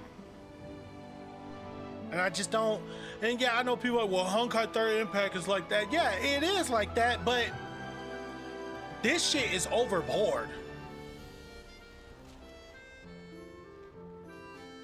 This shit is way overboard. This is no time for distraction. Short skirts with legs, you might as well not even put a fucking bottom on. You might as well just show their ass and fucking pussy while you're at it. Like, it's ridiculous. Just being honest, I don't hide what I say. I don't care. I'm not these fucking people on here that hide what they say. I'm very blunt, so deal with it. That's all I can tell you. Fucking deal with it. You don't like it, don't view me. I don't care. Bombs away! Step on up. Here comes the finale. Like, I guarantee you, there's probably only like, what, 10 male characters and probably like 50 fucking female characters. It's ridiculous.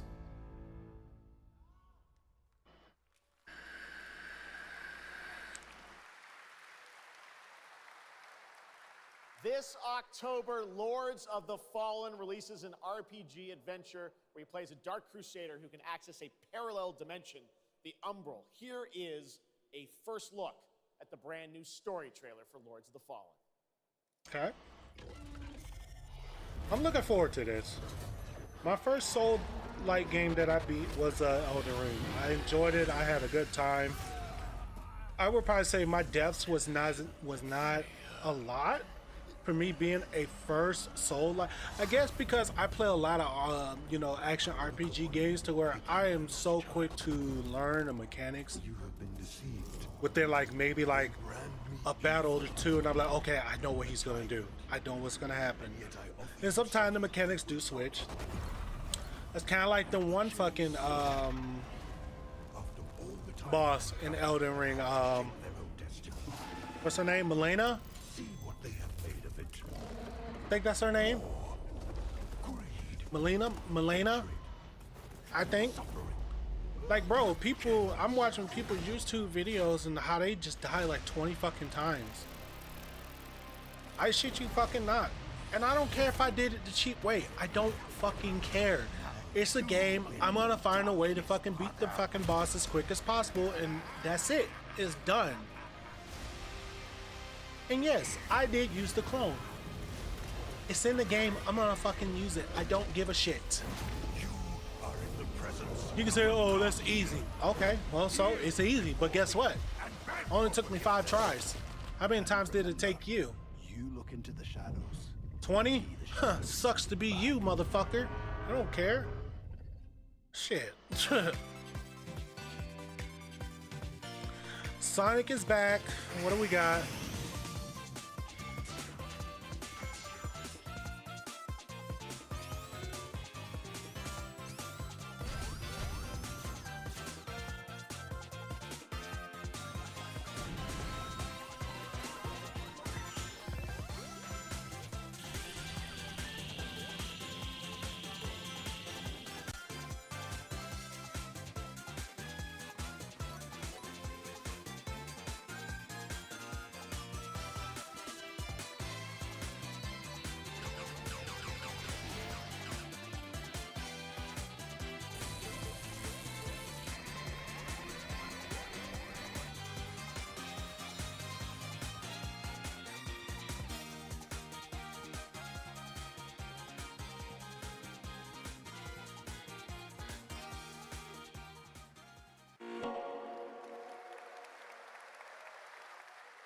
Looks amazing. October is going to be a very busy month for new releases.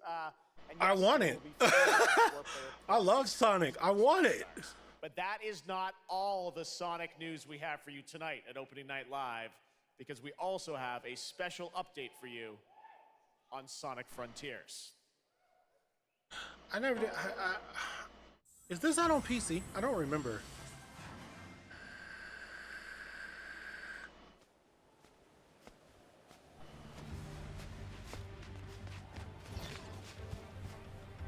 Wow, Mr. Robotnik is helping? That's crazy.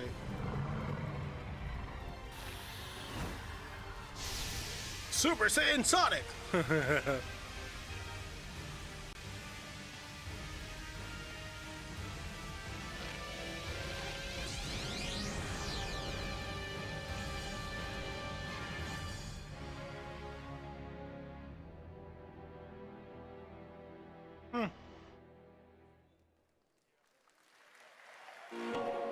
Oh, okay.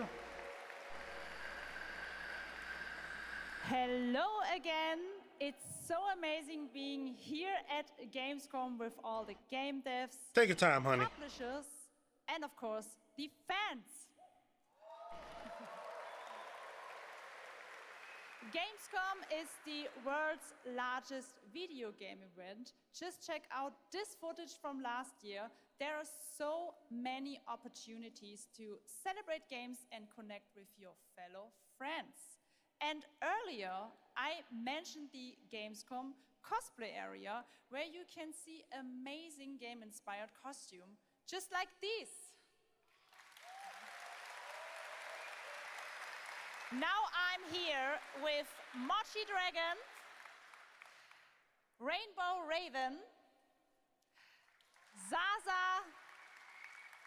and Saphira. Mochi Dragon, can you tell me how you choose a character to cosplay? For me, there are three things required in order to decide on a cosplay. The first thing is, do I like the game or the media where it's coming from? The second one is, do I enjoy the character design? And the third one is, does it have a little challenge in the cosplay making progress, like sewing a corset like my princess has here, or imitating bone structure with foam? And what makes cosplay at Gamescom unique for you? For me, it's definitely being able to play all of these awesome games in cosplay at the booths of the developers, as well as talking to the producers of the indie games, like having first-hand conversations, and of course, the Cosplay Village. Thank you so much for sharing your costumes with us, and I wish you a great and wonderful Gamescom. Thank you. Applause.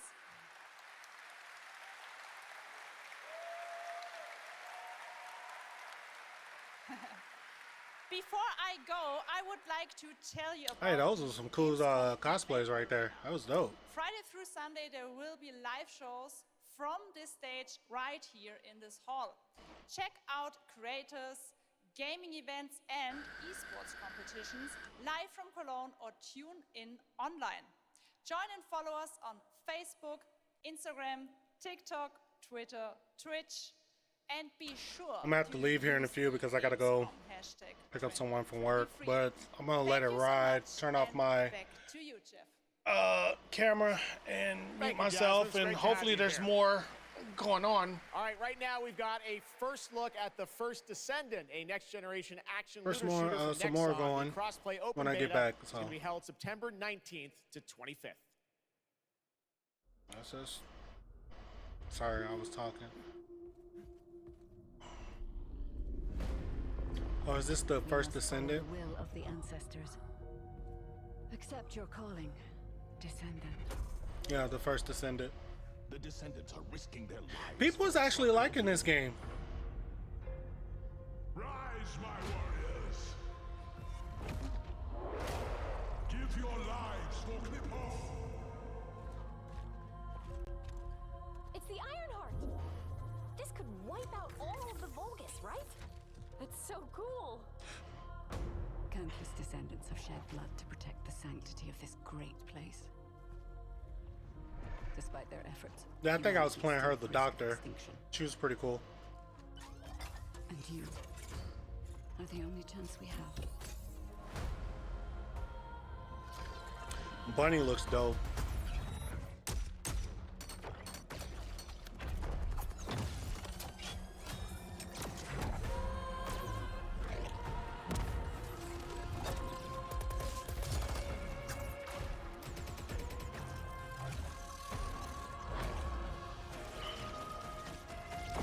Gotta go fast.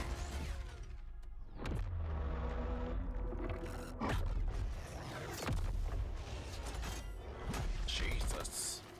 There's a grave walker.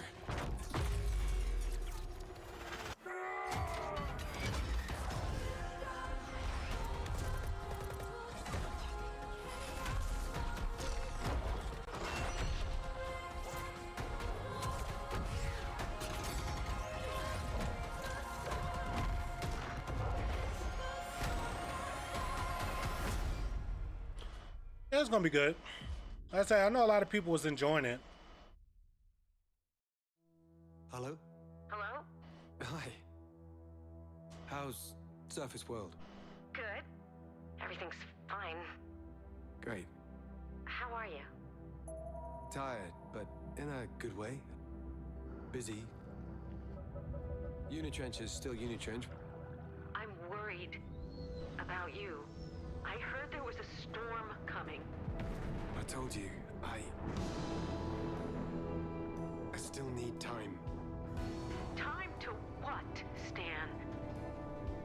Because as far as I can see, you're just treading water. We're upping the extraction rate. Maximum output. I don't expect you to understand. You're not the only one who's suffering. I need you with me here, now. I will be. I promise.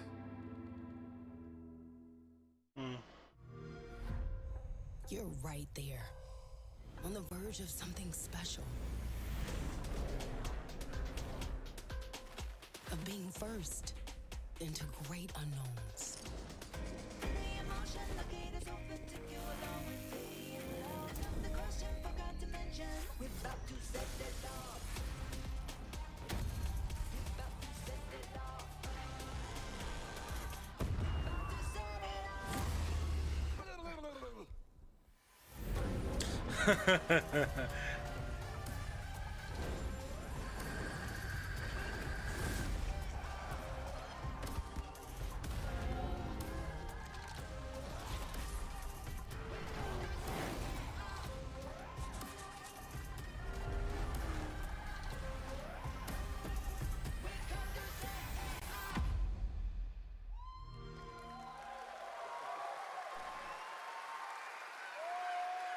Joining me now, Troy Baker, Roger Clark, Julia Brown, the stars of Fort Solis, which is out today on PlayStation and PC.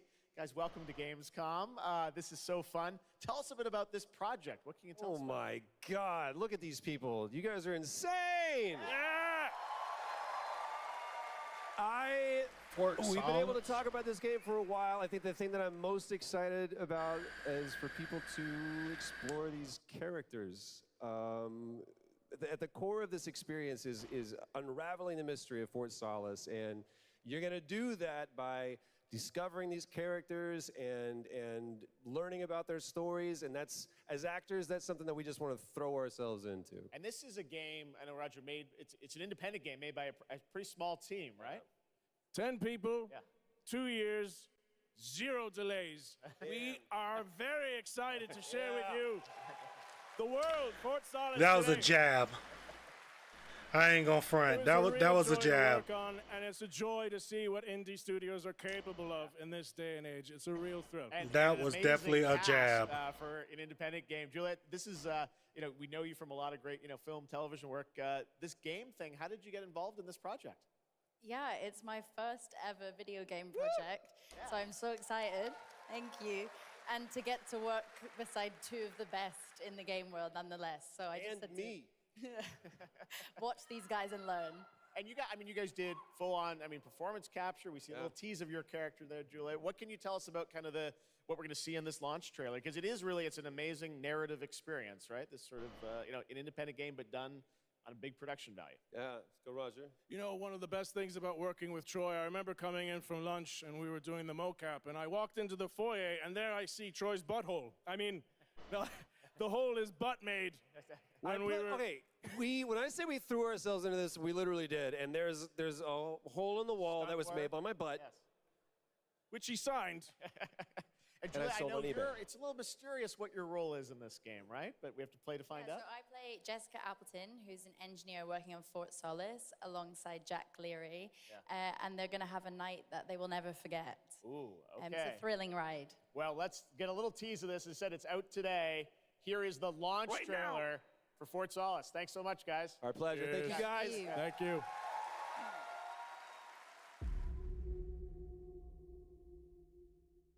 Jack Leary, senior engineer en route to Fort Solis, the Platinum Quadrant. Yeah, when he was like 10 people, 2 years, no delays, jab.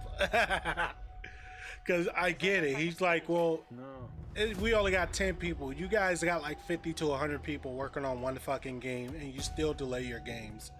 I get where he's coming from, and it's true. Like, there should be, like, for an example, Skull and Bones. Why was Skull and Bones delayed so fucking much? It was just unreal to me. You guys got a huge dev team, huge. That game should not have been delayed that many times. It's ridiculous.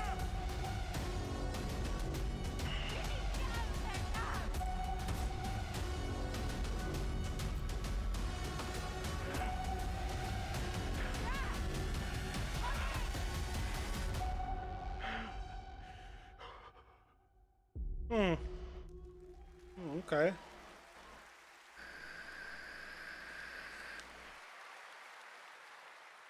All right, next, it's time for the announcement about a new game from Focus Entertainment and Saber, the continuation of the ultimate off-road experience.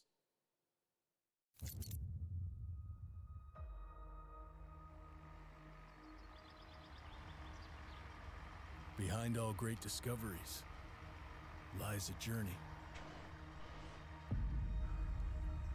One of anticipation and adaptation.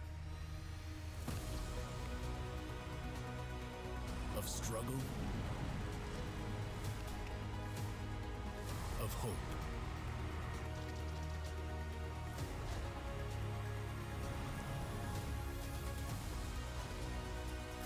Each step matters. For every obstacle, there's a solution. What is this one called? Desert Runner? For every task, a tool.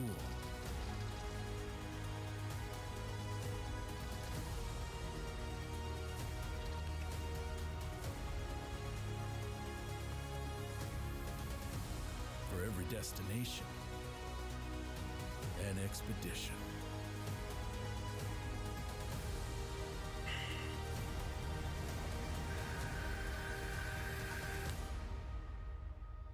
Oh, Expedition. A Mud Runner game. Huh.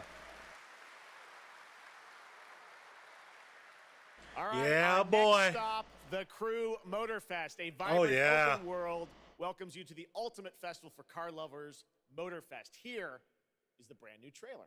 Another thing that I love doing playing racing in the game. I actually got a racing sim steering wheel and the stand and shit, e-brake, gear. I got all this shit, man.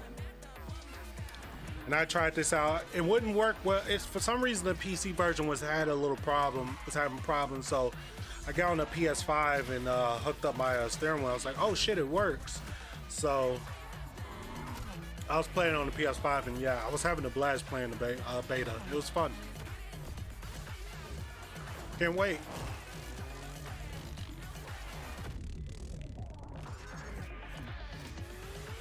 I know some people think it's like this one's small, but actually, it's actually big. You think about it, Motorfest, the map for Motorfest is pretty big.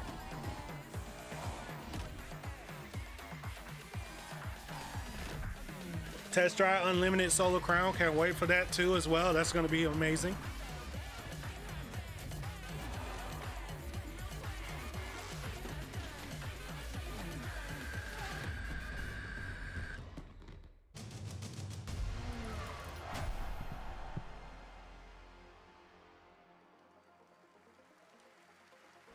Oh wow! Try the full game for 5 hours. That's cool.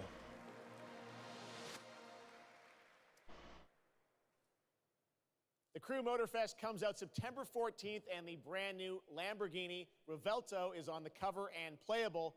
And we have a special O&L announcement for everyone watching between September 14th and 17th. A free trial will be available of the game, offering 5 hours of gameplay on all platforms for the Crew Motorfest. All right, moving on with CD Projekt Red gearing up for the release of the spy thriller expansion to Cyberpunk Here we go. 2077 Phantom Liberty on September 26th. The studio is ready to share a new look Idris at Elba, the baby. wide range of overhauled mechanics coming to the game. And as you're about And to Keanu see, Reeves doing. a Oh lot man, has this changed. is Let's just. check this out. I don't lie. It's kind of eye candy in a way. You got Keanu Reeves and fucking Idris Elba. Come on, man. V, my favorite merc. Welcome to Dogtown. There's a job. Coordinates provided. You know what to do. Get your ammo, assault rifles, tactical gear. Hands, thinking of buying some iron. The logical choice. Jesus. Damn. Green view. Home stretch. Getting a ripper to overclock your chrome before the fight? Not a bad idea. Okay, I'm ready. Get this show on the road.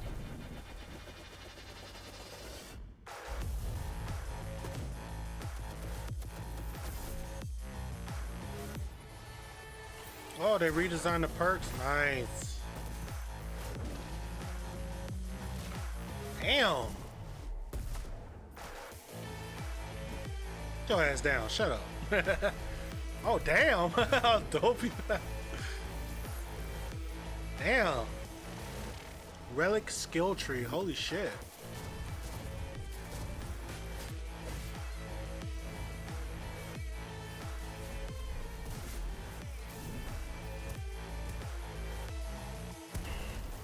Job done.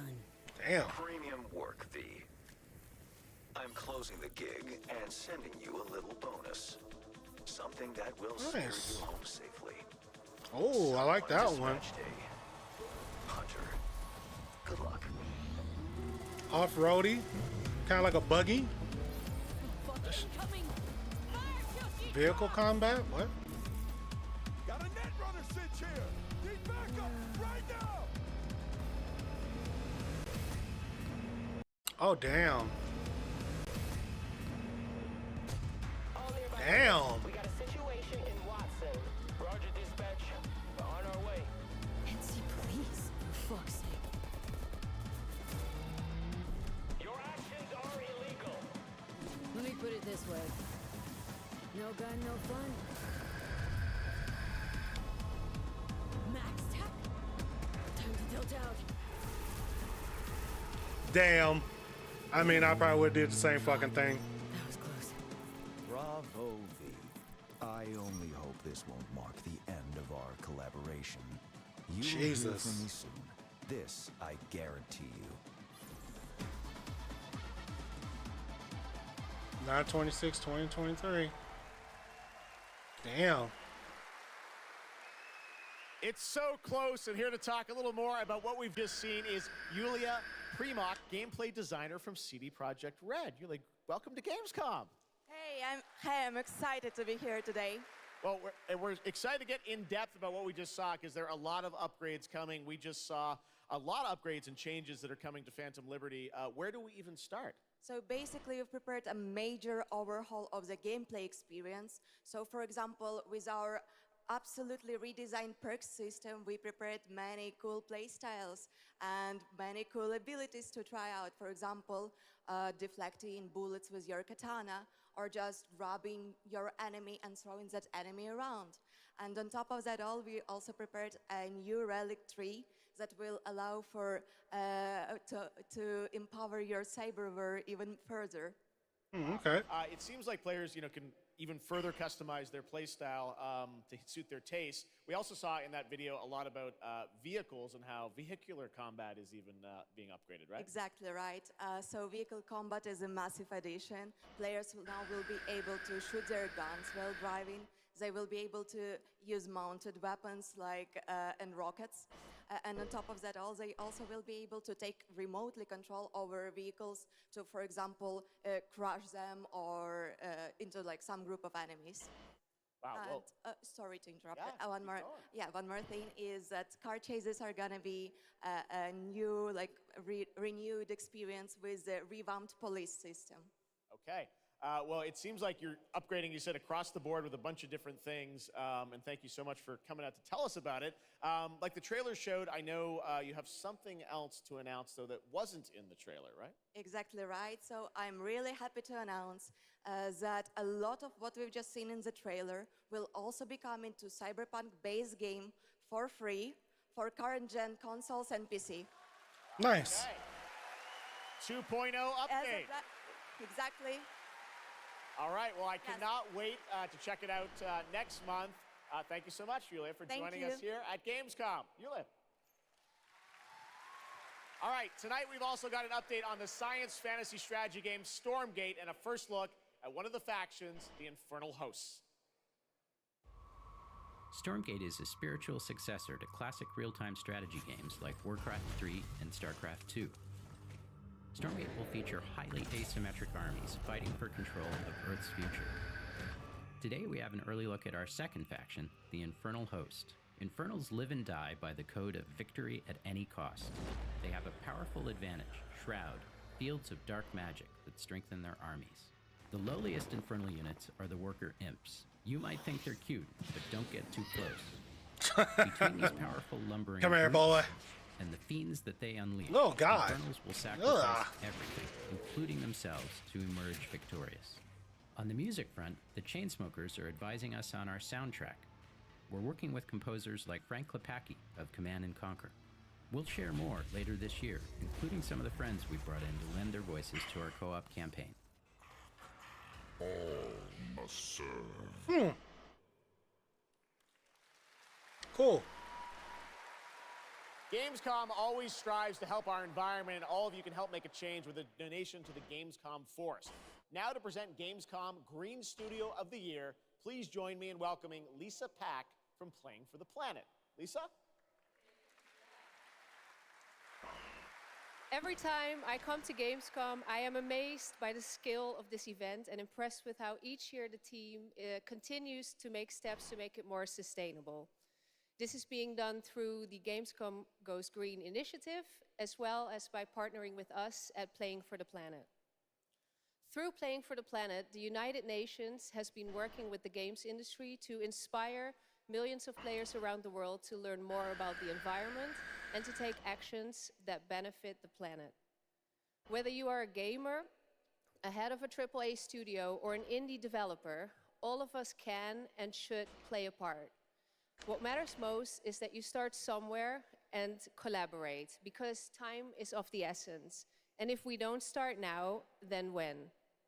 For those of you who play games, many of you are already raising the bar by asking game makers to step up and act on values that are important to you.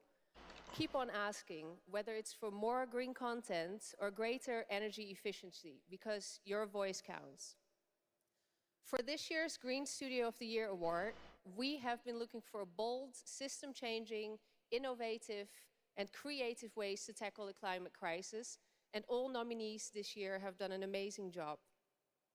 The way we win on climate change is to stop emissions from happening in the first place, and that is exactly what this year's award winner is actively trying to do. The nominees for the Green Studio of the Year, based on companies that have submitted applications, are Frontier, Ubisoft, and Xbox. And this year's winner is Xbox. And here to accept the award is Phil Spencer, the head of Xbox.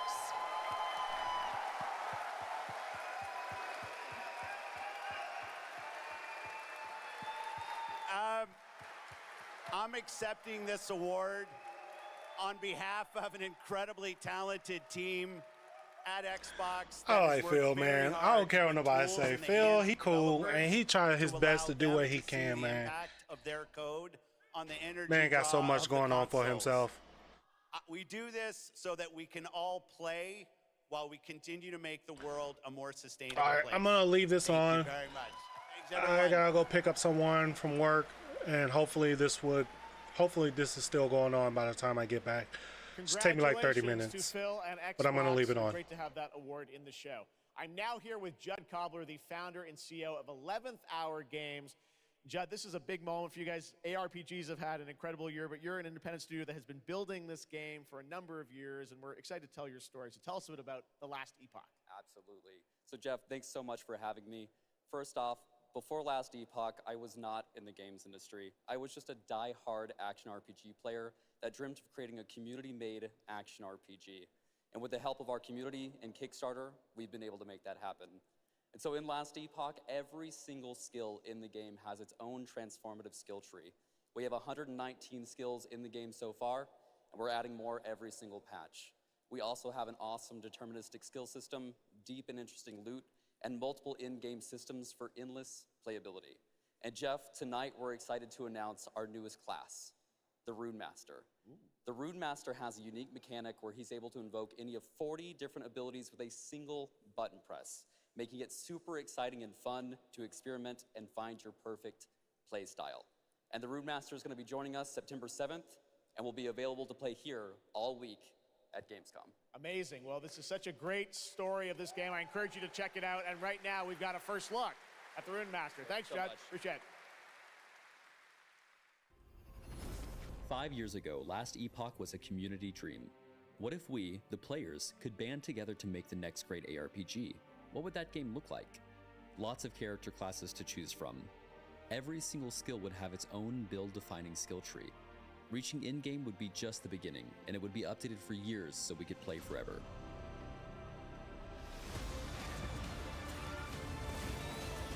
Last Epoch makes crafting and finding items super rewarding.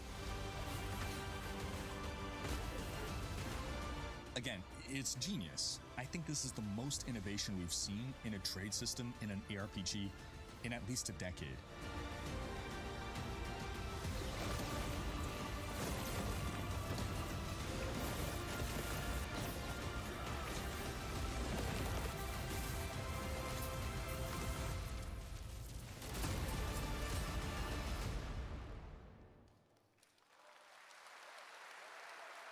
A really cool game. Speaking of cool games, please welcome the winner of Best Mobile Game last year at the Game Awards, Ben Brode from Marvel Snap. Hello, Ben. Oh! Oh, it's you! Whoa! I know we won Mobile Game of the Year. You did, yeah. But we just finished rebuilding the entire game to run natively on PC. Okay. It looks insane. And I'm here to tell you that literally just 5 minutes ago, we launched the game on Steam. Okay, it's on Steam, rebuilt. Download it now. Yes, that's fantastic. Now, I know anyone actually watching the show on Twitch, if you watch more than 30 minutes of ONL tonight, there's a special Twitch drop, a Spider-Man variant for Marvel Snap. And right now, we've got an exclusive cinematic to show you from Snap. Check it out. Thanks, Ben.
Ready to get out there?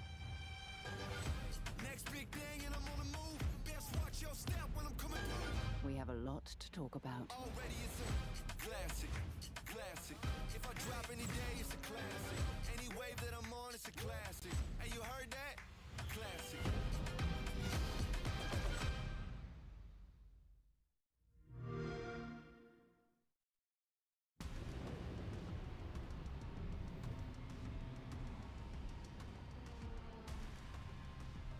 We're close to Rubicon. Wake the dog up. Activating cerebral coral control device.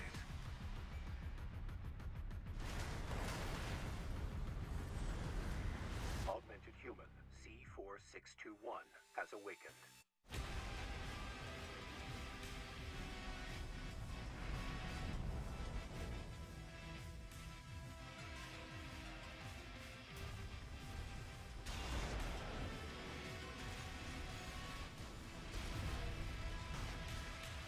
Call sign Raven. Priority subject for termination. High on the list.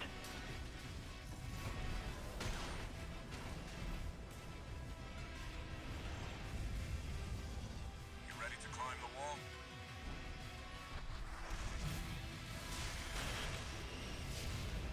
A call response from the generator.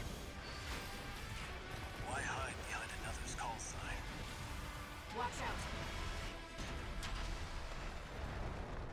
Let's see how far they can fly on borrowed wings.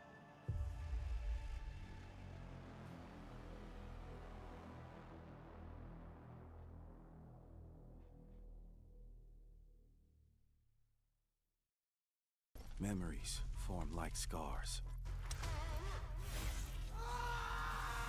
Cut deep enough.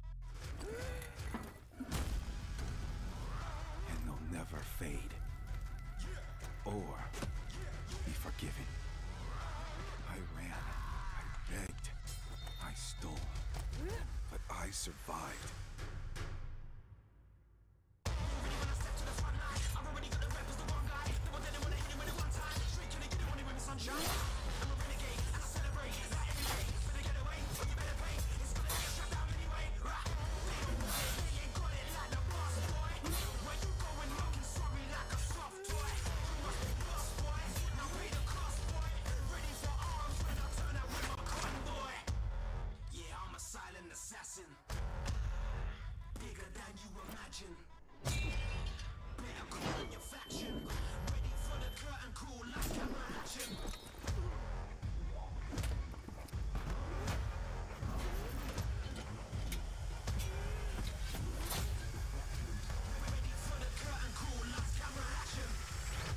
It doesn't matter who tries to stop me.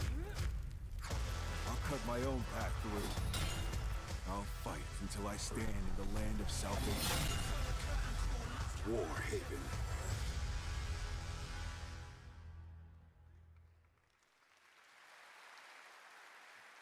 That was Warhaven, and the Melee multiplayer PvP game will hit Steam Early Access on September 21st. Next, I am so excited to welcome to Gamescom the creator of Mortal Kombat, who's come all the way to Gamescom to unleash even more news on MK1, which ships in just a month. Please join me in welcoming to O&L, Ed Boon.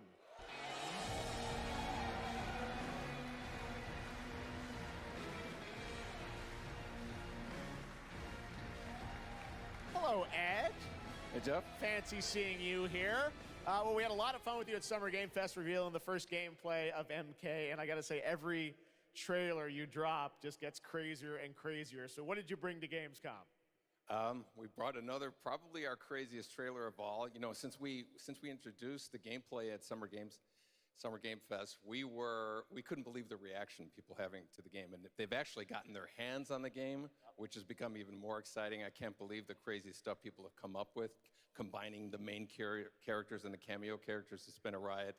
But this trailer we have here should give you an even better idea of just how insane things get with this game.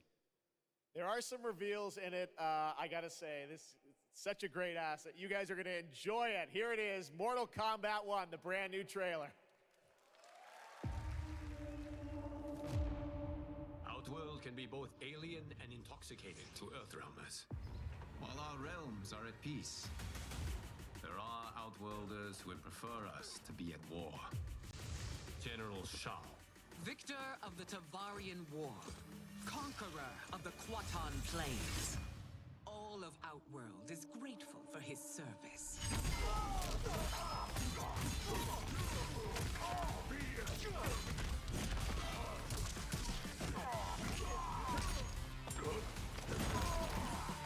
You would consign us to endless war. Better that than be Liu Kang's lapdog. Did not your illustrious father teach you that war is the last resort? Do not forget that, General.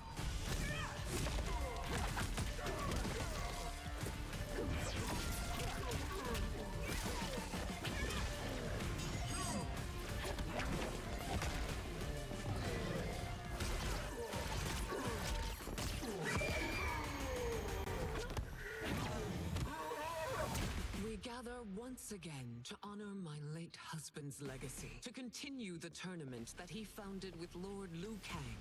Empress Sindel. Let us meet your champion. Earthrealm's champion is Raiden, Your Majesty. Is it me? Or is Earthrealm's champion scrawnier than usual? He has earned his place by embodying the very best qualities of Earthrealm's people. I am ready, Your Majesty. Whom shall I face?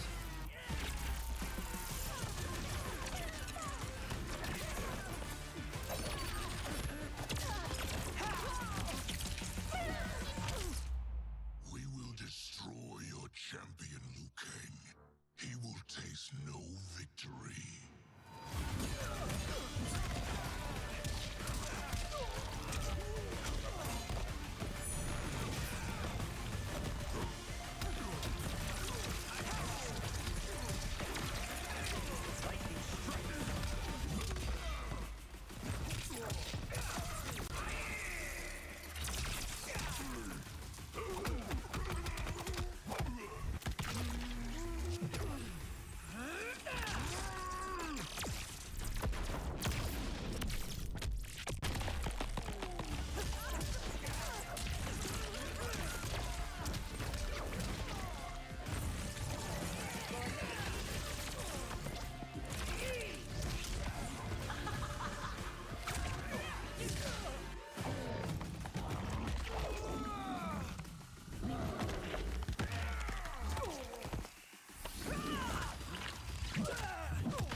Who's your queen?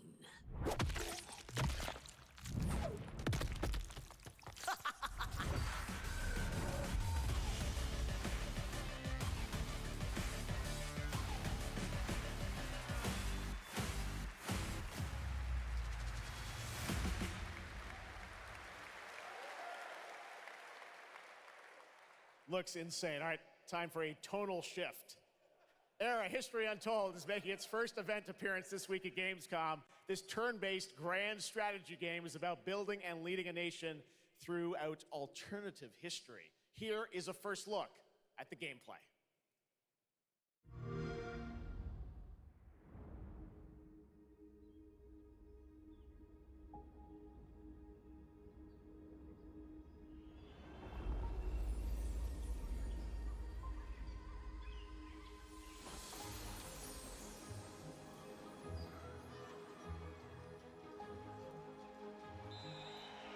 Let's go back to the beginning.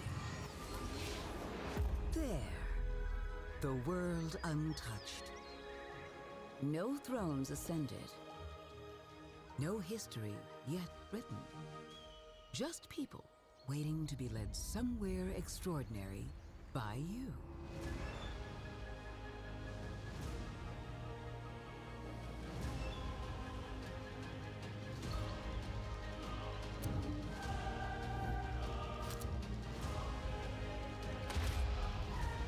Will you be wise Will you inspire?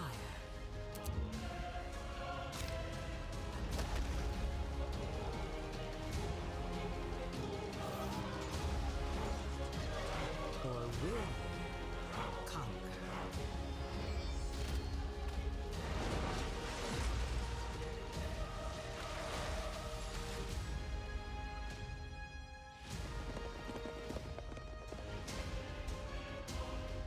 However you choose to change the world, one thing is certain. History will never be the same.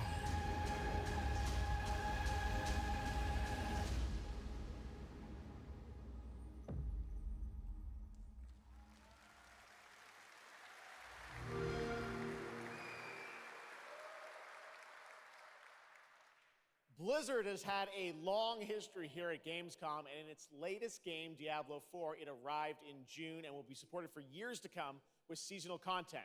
Their first season of The Malignant is now underway, but in a bit of a surprise, we're now about to share with you the first news on the next season coming this fall. It started small. Nameless people that no one would miss. Dead. Discarded. Their throats torn open. The church ignored the killings. Even as fear mounted like the bodies. The desperate and the brave fought to end the corruption. But they were too late.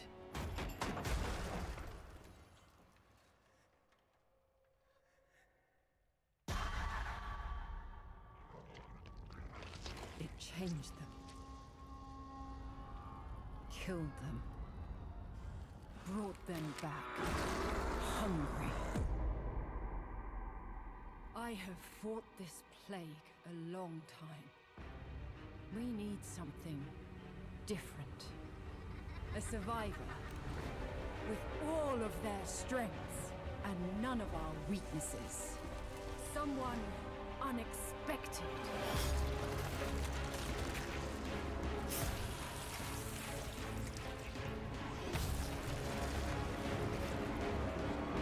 And they'll never see you coming. Track them. Hunt them. Kill them. In the realm of darkness, we are the beacon of light. Let our stakes pierce through the hearts of the damned. For tonight, we hunt.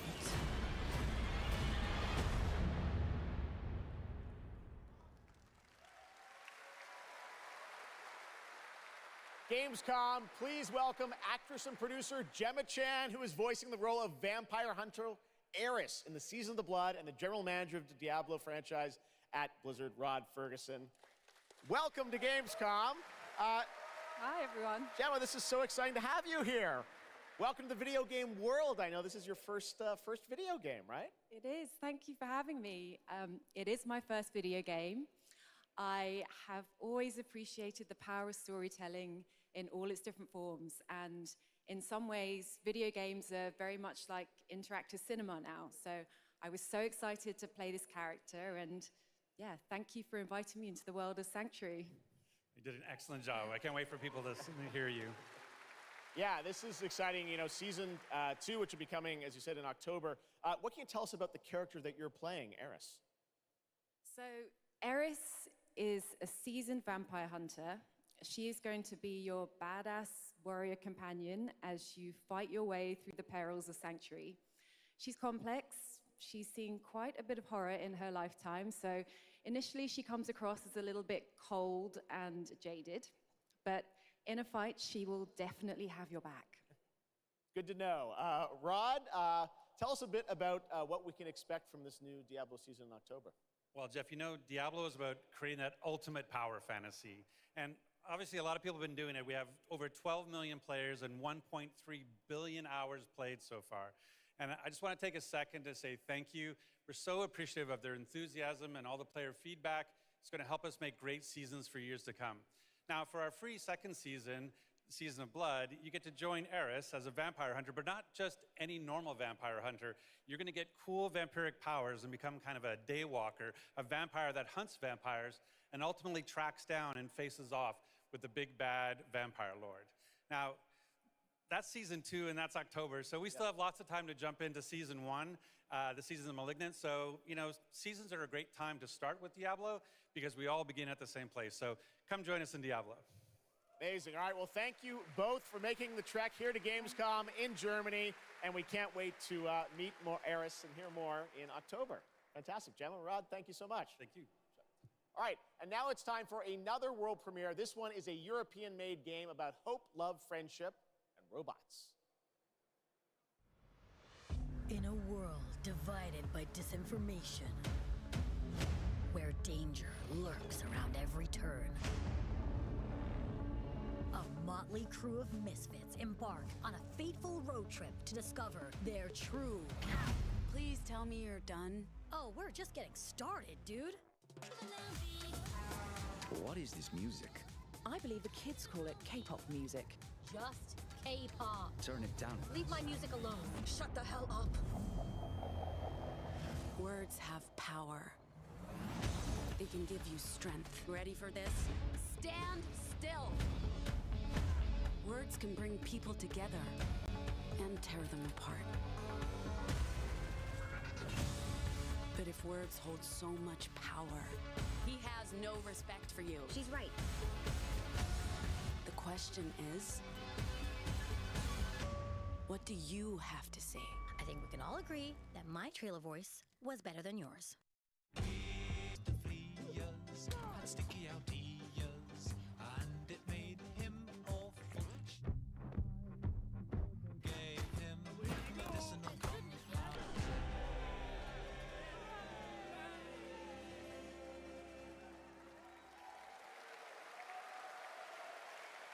That's a really fun indie game. Thank goodness you're here. And now to completely shift the tone again, I'm here with Sam Lake, who's going to take us to a very dark place with Alan Wake 2. Sam, welcome to Gamescom.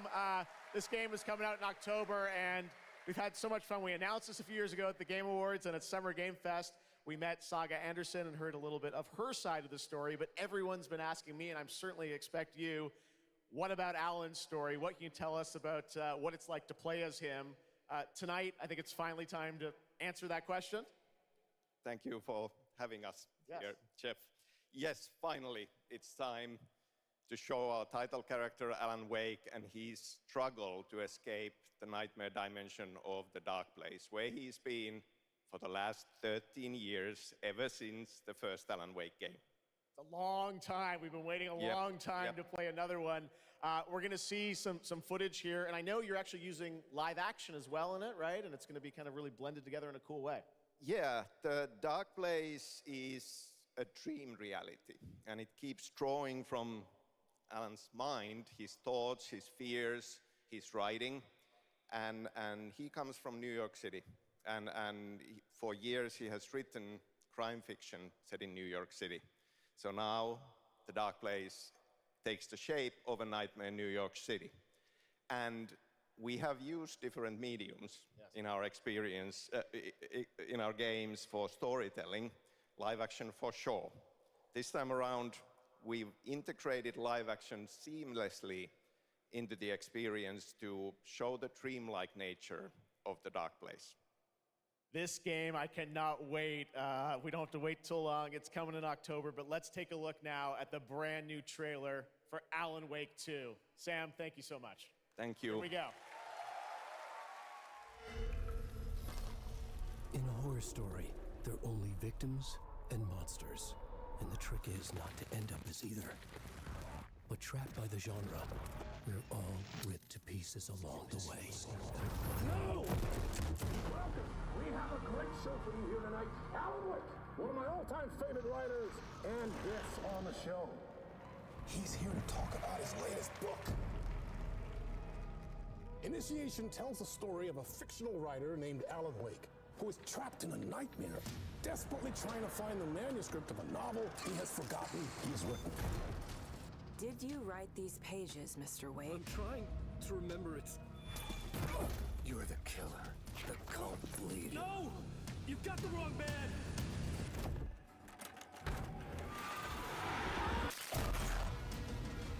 It's my fault! He got out! Wake has a double. Where is he now?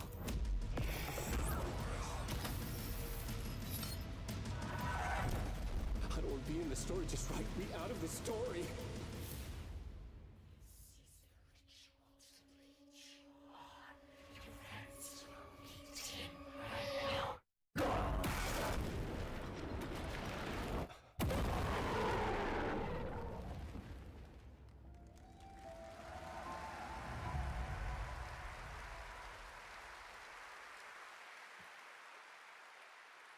That looks absolutely amazing, and that's going to do it for Opening Night Live.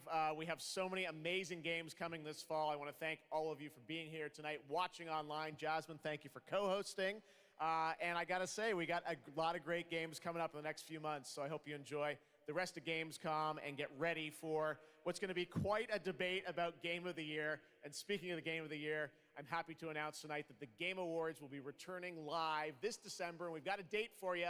Thursday, December 7th, the show will be streaming live everywhere.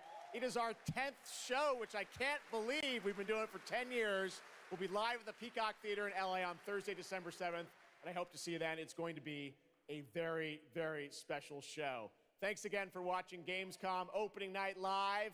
We'll see you again next year. Good night, everybody.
A lot of the players checking out the changes here, and Robert and Double R are both coming up on the set here. I believe that's Faust up against Testament here to start things off, and both of them are excited to rush into the new update as much as they are excited to rush into this bracket. We can get started with the first match of the night. Yeah, absolutely. Faust, definitely going to be an interesting character coming into Season 3. He's one of the blessed characters that is getting a brand new special move to start things off, and that is going to be the ability for him to pocket, or I guess eat, one of his items to hold on to for later. So I'm excited to see how that's going to turn out. But right now, he doesn't need any buffs at the moment because he is just tossing items all over the screen, keeping Double R out. Yeah, absolutely. I mean, what a strong lead here. Had the Afro bomb bag to go, and great start for Robert against Double R. All right, straight to the next round here. Yeah, again, just trying to play that zoning game. The Double R needs to find a way in to start to get that stain state on and start to get this pressure working. Meteors, there's the pick up the 2S into the mix wall break. Yeah, I don't think Double R is ready for this matchup because Robert is on like Donkey Kong. What a PRC into grab to go for the kill here in this set. And my God, like, I don't know what Double R can really do here other than try to gain some space, make sure that stain state is applied to stop Faust from being able to be the aggressor here. But as many characters up against Testament know, they just have to close that gap and just interrupt a lot of what Testament's really doing. You let Testament get set up, it's going to be trouble for whomever is up against them. Yeah, that's the hardest part about the character is getting that setup. Testament is unfortunately fairly slow, you know? So it means that a character who also has long-range tools, like Faust or like Axel, for example, can really shut down that game plan before it gets started. Indeed. All right, nice escape for the Scarecrow. Try to get a gold burst out of there to survive a little bit longer. Oh, yeah, tragic stuff. Low, got the big counter hit, bomb bag away. Rising JH, but gets caught on the own banana peel. Now Double R just trying to zone out. Doesn't matter, even though we were able to get the Stain State on deck, we get reeled right in. And Robert trying to cook up a really quick 2-0 to start things off here. 6-H mortal counter.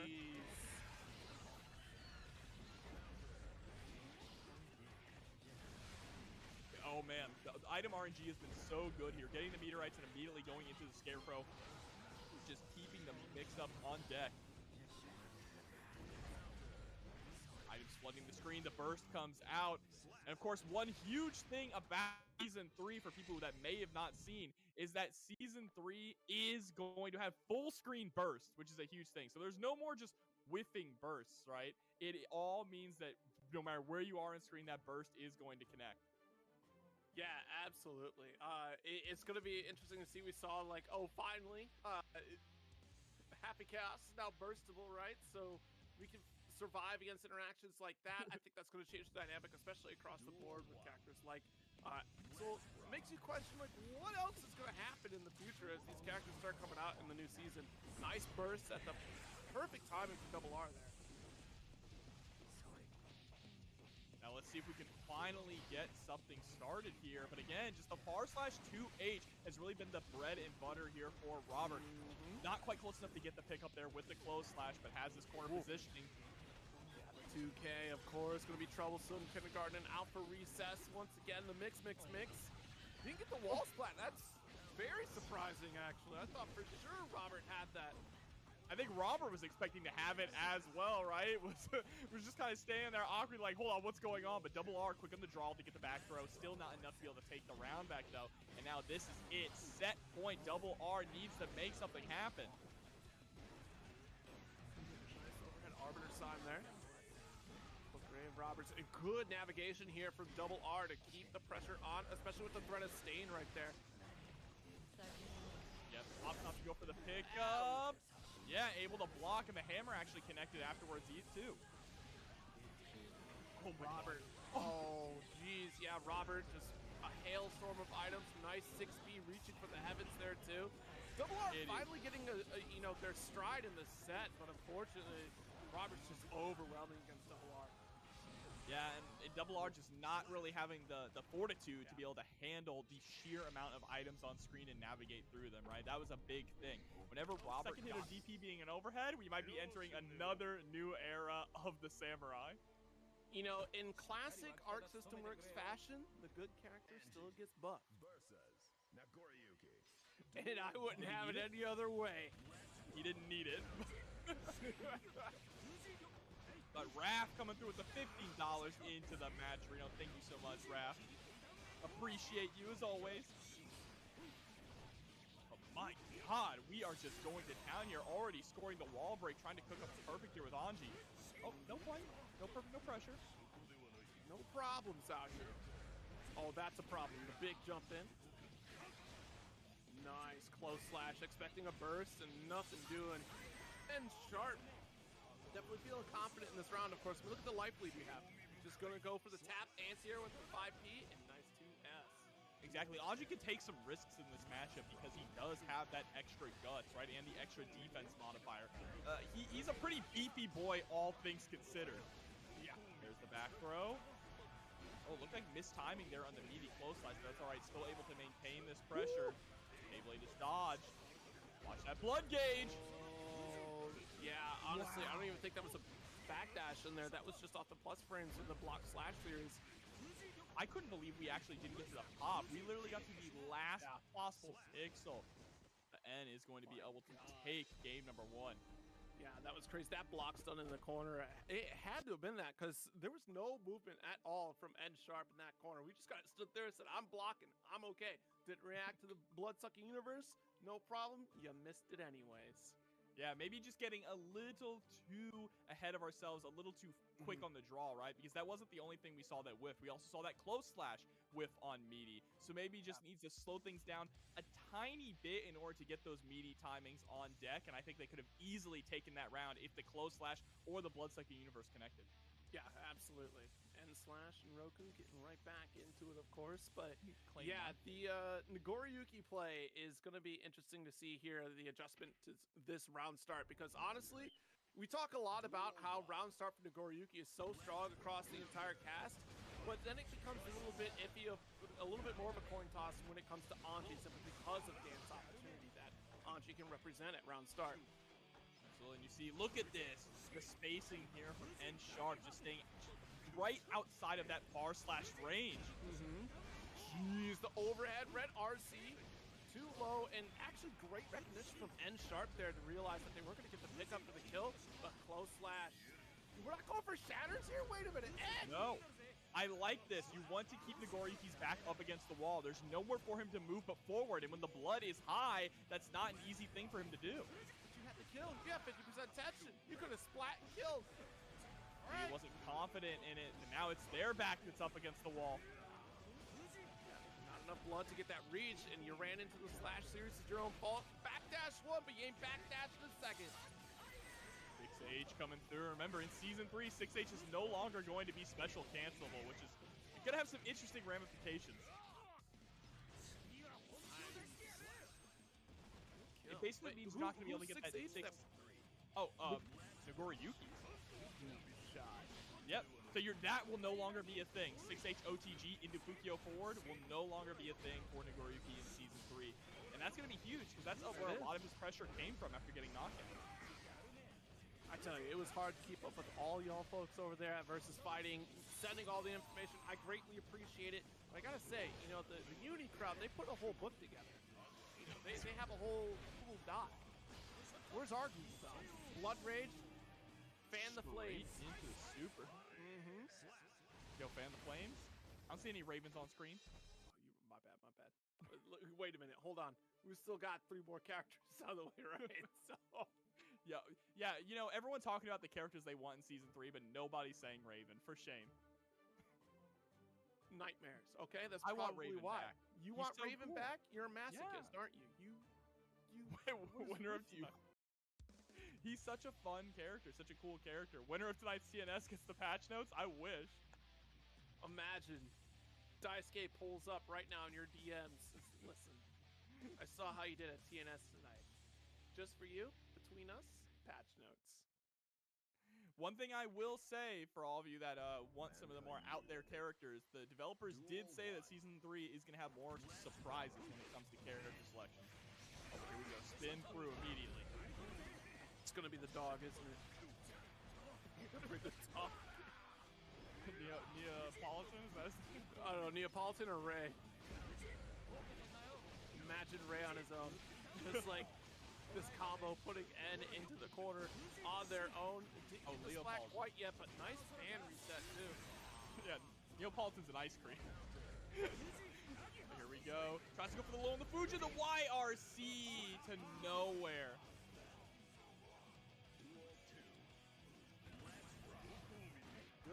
Oh, see, that's what I was talking about, the dance start. What a brilliant guess from Roku right there to go for BSU round start. Yeah, sometimes in a lot of these cases, you just need to be patient and wait for the Anji to go for the spin, right? Especially if the Anji has been spin happy, but right now, Roku in a very strong position. He's trying to finish with that heavy slash, spins through PRC. That was actually just baited out. I dig it. Forcing the dance situation, and you played right into Roku's hands. And now we're going to get a coast-to-coast confirm. No, we go for a geeky mix-up crossing to the other side. Needs to be careful. There's the YRC. Can't afford to take another hit. Yeah, that dance is not going to go away unpunished for sure. Roku was not going to let that slip by any stretch of the imagination here. Almost did, though. 2S got the start. Another Beyblade there. And we are really cranking up on that blood gauge. The BSU coming through in the clutch. Close slashes here to shut down the back dashes. It looked like maybe we wanted to go for super, but we messed up the input. All we got was far slash. That's all right. We still have... no! Never mind. You can't go low. All right, and Sharp still in this. Doesn't catch the back dash. Catches the 5K. Big counter hit. Throw reset. And Sharp is sharp with this one. Yeah, just using the throw reset right there at the end, taking it with a clean 3-0 over Roku, showing the power of... Jump into our next match here for some Guilty Gear Strive. Here comes King Kai Kisuke. All right, I dig these colors on both characters right now. They look very nice. Look, I just gotta say, the leather samurai look is such a cool idea. That's true. It's just such a cool idea. Nagoriyuki's design is phenomenal. Nagoriyuki is just so cool in general. He is. He does look like a Bleach character, honestly. I don't watch Bleach, but you're right. He's got the heart, you know? Nice. There we go. Pick up the close slash. Scrambling on Kai, of course, up against Meeks, like you said here. Slash series goes for a back Fukyo and hits low at 2K2D. Oh, nice backdash there, avoiding the 5K. Able to escape from the corner, but getting put right back in. Huge pickup. Yeah, we're spending all the blood because we know we can kill. You know what? I know why Meeks is going low every time. You know how to beat this guy, Kisuke? Scuff up them sneakers. Exactly. You know, he wants to go low, too, with the stun dipper. Man, that's fine. You got the Air Forces on. It's okay. The Black Air Forces? Yeah, Oh Nago got the Black Air Forces on. That's Well, crazy. you know, different soul. It's got the gun soul instead of actual black soul, so it's not really. It's probably like, I don't know, Vans or something. All I know is that Meeks just took Scambolini's soul right there in that game one. Blistering speed. Some of the most aggressive Nagoriyuki play I've seen in a few weeks. Yeah, I mean, we clash Vapor Thrust and think you can get away with a jump slash, and yet still we're able to walk under, get that close slash counter hit. Still able to keep the west side of the screen. That's the crazy part. Well, let's see now. Let's see if Scambolini here can dig down, put their heels in the dirt and start to establish a game plan and fight back. Definitely needs to slow the pace of the match down a lot here. You cannot allow Meeks to run away with the momentum. Yeah, I would have changed sneakers. That would have been my first pick. In this dirty area, you get, oh jeez, all the coming out dust with on white the sneakers. Yeah. The Diraclat, yo, you are wild for that one. A Vapor Thrust after the block Diraclat, okay. No, it's my turn still. I thought this was Guilty Gear. We're playing Street Fighter again? Is that Ken on the screen? Hold on, I need to clear up my glasses. Oh, there we go, 6K just to get some extra plus frames here. I like the movement, the hops that we're seeing here from Scambolini. Let's jump in. Celeste Shock State, so this is a great spot to be in here. Force the 2H to come out. That's a positive situation there for Scambolini. Big Beyblade to send it in. You can't send a heavy fireball at me. No, thank you. So much blood back, too, because we went for the triple slash series, right? Yep. We prevented ourselves from pushing too deep. But what an overhead, and what a conversion from Scambolini. Who said Kai has no sauce? I mean, I guess. Taking up Ratatouille right now. Oh my god, nice shot. Shock State applied again with that heavy fireball coming through. Right, gets caught on the backdash attempt. And Meeks is trying to just keep Scambolini grounded here with constant pressure. He's trying to keep Scambolini constantly in block. And nice chopping off the legs there. You're not allowed to stun dip her in. Stun dip? I have sword normal. Are you kidding me? I also dig that Meeks is going for backward Fukyo after slash series. Every time really trying to bait out Scambolini into doing something, but Scambolini still staying stoic. Nice 5-key anti-air, able to get a solid pick up this Meeks. The run up 5K. Staggered pressure with the close slash, daring you to press a button. This time though, Meeks letting the YRC rip just to try and alleviate some of the pressure, but it's right back on.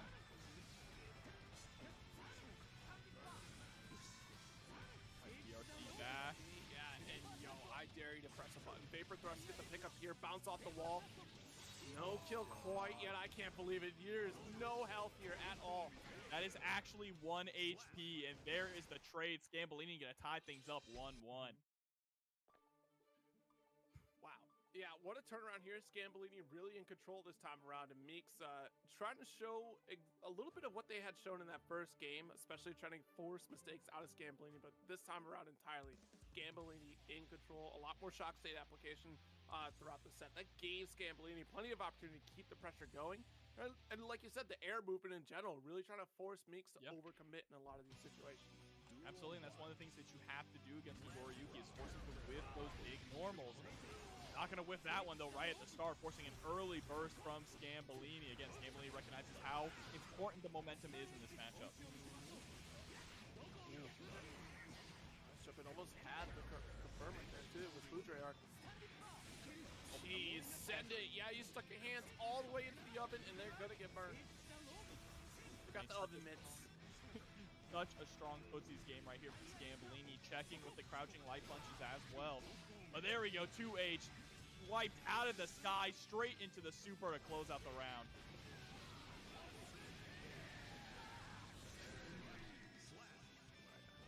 Nagoriyuki just hurts so much. He does. He's the one-shot character, all right? It says it right on his title. Oh, you're right, my bad. Look, if you have one shot, one opportunity, take everything you ever wanted, it's going to have to start with a stun dipper. And there's the wall break as well, applying the shock state once again. Oh my god, we are letting these rip! Nice chase. I love these routes from Scambolini. It's insane. They Scambolini might look really cool. Kai does have some honestly incredible routes that players have been pulling out, but here we go, blood-sucking universe, it's party time. Bar slash series, able to get a Fukyo in. Scambolini doing a good job weathering the storm, but needs to find an out. And there it is with the vapor thrust, excuse me. That's important right there because it's so difficult to really try to guess. It's a 33% chance, right? Either they're fully committing the slash series or we got the cancel Fukyo, and Scambolini made a hard read. Nice 2K 2D into Ride the Lightning for a positive bonus to catch up on resources. Yeah, what a commit as well. Tried to catch the backdash there with the 2K, that's why we saw the delay, but to no avail. RC comes through, is it gonna be enough to get the kill? Oh yeah. Oh no! That wouldn't work in Season 3. Don't worry, Scambolini. In 3 days, that would have worked. How many of us are just going to hold on to burst for like at least a month when that change comes through? So I ain't bursting this. I'm going to get caught. Actually, that's a great question, actually. And you might know. I hadn't really seen anything on it. If it's burst full screen now, yes. How are we burst baiting? Same way. You have to block it. You have to commit it. Okay. You have to be committal. Full screen. Okay. Yeah, so Happy Chaos can still bait out burst full screen with reload. If you're bursting wrong. But here we go, jumping straight into the next game. But yeah, it definitely means that no more like, you know, stroke the big tree to bait out burst. Things like that are not going to be available anymore in Season 3. You're going to have to hard call it out. Yeah, hard call out right there with the vapor thrust too. 5K stand up for me, yo, whiff throw, unbelievable. Backdash with the close slash, and Meeks recognizing that they had to burst in that situation to avoid disaster. Nice. Big swing for that slash there. The craziest thing that I'm seeing about Meeks' gameplay that's so impressive to me is how often we are spending these special moves. We're just sending them out, right? But we're never popping Blood Rage. Yeah, it's all those slash series that we see from Meeks. Every single time we're committing to the 3-hit slashes. That does help a little bit on the blood gauge. Oh my goodness, close slash. Yeah, and that is smart, right? Every confirm needs into that triple slash to get the blood back, but we're trying to win neutral with these just incredibly strong special moves. Nice, recognizing it's still our turn now because there was no shock state on that Fudrayark. But even still, a big vapor thrust from Scambolini, and it dispels disaster for Meeks. Watch the movie. There's the Ride the Lightning. I can't wait to start commentating Johnny matches. Beard or no beard? I'm gonna rock the beard. Okay. And the denim. There's the 2H pickup. Yeah, able to follow it up with that stun dipper. And PRC trying to go high, but Meeks great defense there. Able to get the 5B. Nice 2H anti-air. Still awake, able to control the space, especially with that level 2 blood. Yeah, the burst is still available on both players' sides. There's the BRC trying to bait it out, possibly. That's exactly what happened there. A little bit of a buffer from Meeks. No jumping. All right, meter's gone. Very patient here, but trying to call out the burst. There it is. The 2 burst baits back to back. Meeks knew it was going to happen one way or such a good job running brackets. Thank you, Zero. Thank you. Here we go, jumping straight into Water 1 versus I'm a Cop. Playing Melia, of all characters. All right, now here's the gamble. Are you really a cop or are you not? Right? Melia would be an undercover cop, let's be honest. I mean, actually, she is now, isn't she? She's not an assassin anymore. She's a cop now. Well, there you go. But Water 1 staying on brand with the blue Zato. There's the Amorphous to close out round number 1.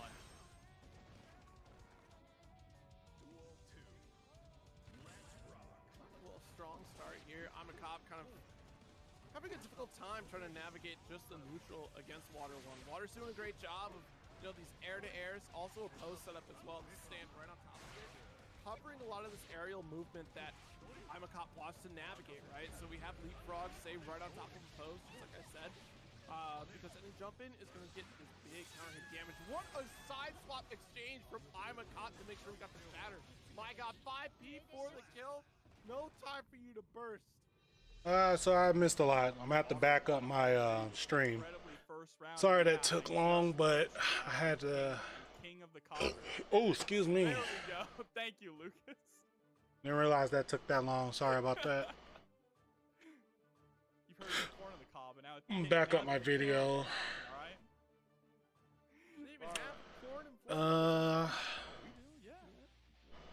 We're taking our corn, huh? Matter of fact, I'll just. Where's the Gamescom, man? Where's it at? Let's see if we can find this son of a gun. So I know I missed a lot. Maybe, maybe not.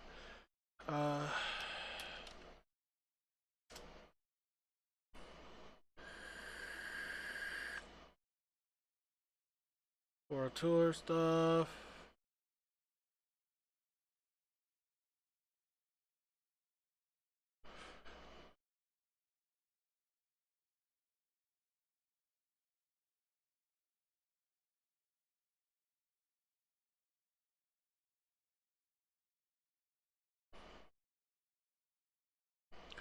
Bro, like I said, I hope.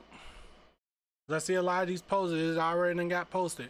I hope and pray their asses get fined heavenly. Like no fucking joke. I hope they get fined heavenly.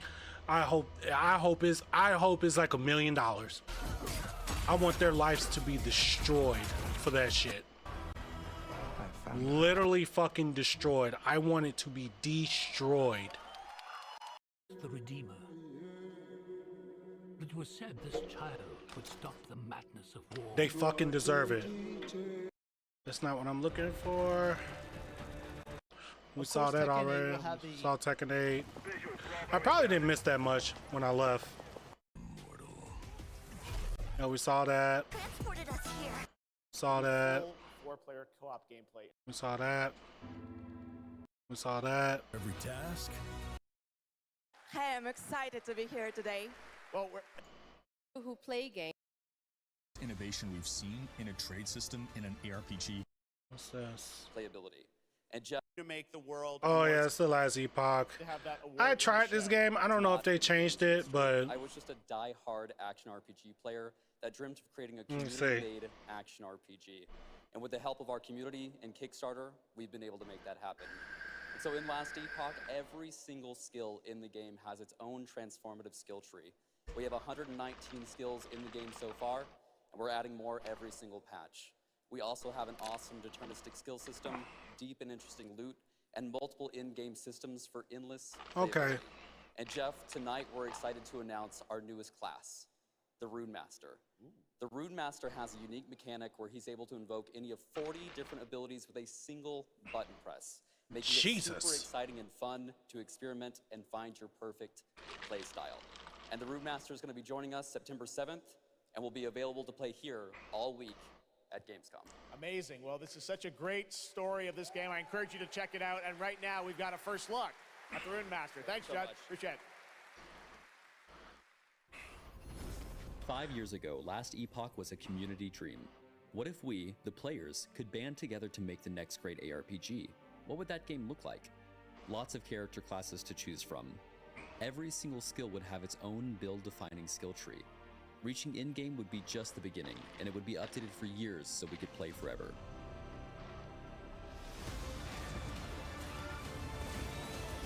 Last Epoch makes crafting and finding items super rewarding. Again, it's genius. I think this is the most innovation we've seen in a trade system in an ARPG in at least a decade.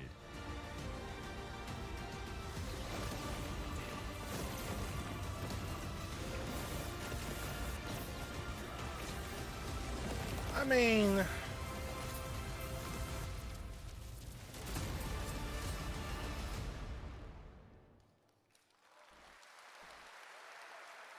really cool game. Speaking of cool games, please welcome the winner of Best Mobile Game last year at the Game Awards, Ben Brode from Marvel Snap. Hello, Ben. Oh, it's you. Whoa. I know we won Mobile Game of the Year. You did, yeah. But we just finished rebuilding the entire game to run natively on PC. It looks insane. And I'm here to tell you that literally just 5 minutes ago, we launched the game on Steam. Okay, it's on Steam, rebuilt. Now. Yes, that's fantastic. Now I know anyone. I love the watching energy show on Twitch. If you watch more than 30 minutes of ONL tonight, there's I a love the special energy. Twitch drop, a Spider-Man variant for Marvel Snap, and right now we've got an exclusive cinematic to show you from Snap. Check it out. I love his energy. Ghost Rider.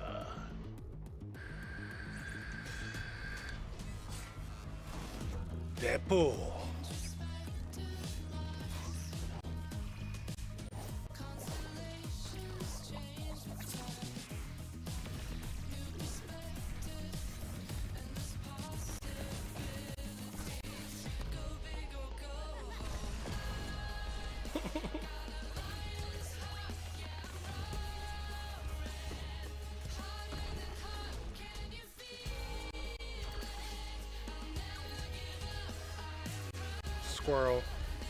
Squirrel girl or whatever.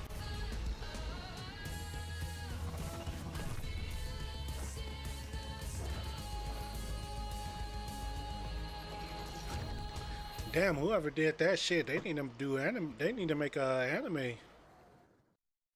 What? Oh, bitrate. Bitrate.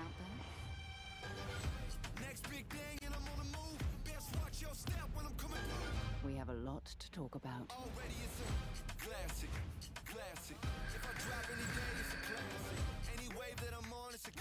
Yeah, sorry for that long trip.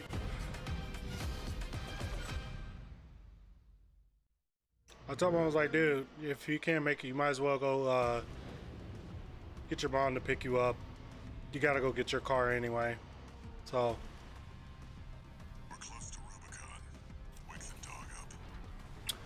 I never played an Armored Core game. Ever.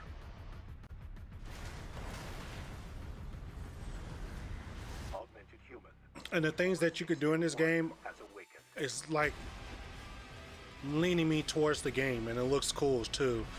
I know everybody's, you know, you got some, not everybody, but some people bitching about how the game looks. It's like, bro, it is a goddamn mech game. Why does a mech game needs to look super fucking pretty? Like, fucking get off your dick. Like, get off your dick. Like, for real. Get off your dick for once and just enjoy the game for what it is. So sick of dumbasses, bro.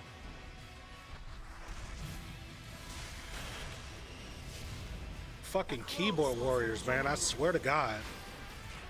Why hide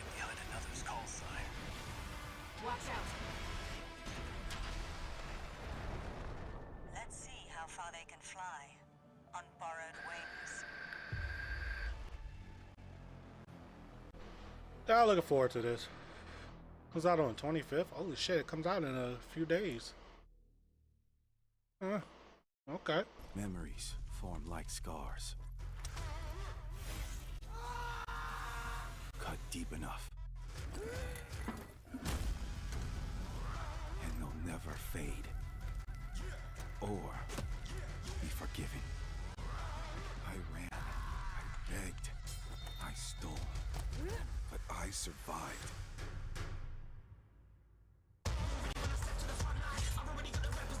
It's a Nexon? This is a Nexon game?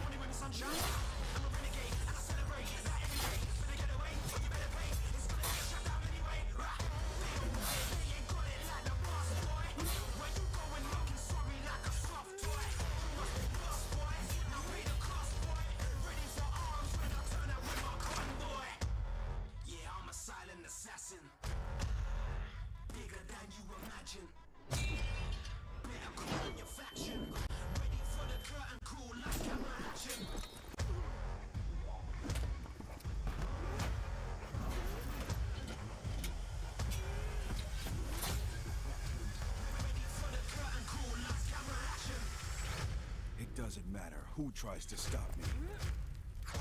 I'll cut my own path through. I'll fight until I stand in the land of salvation.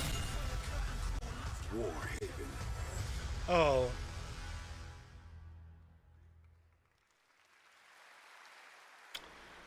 That was Warhaven, and the Melee multiplayer PvP game will hit Steam Early Access. I didn't like the combat system when I played the beta. I am so Hopefully they excited change to that. welcome Gamescom, the creator of Mortal Kombat, who's come all the way to Gamescom to unleash even more news on MK1, which ships in just a month. Please join me in welcoming to ONL, Ed Boon. Mr. Ed Boon!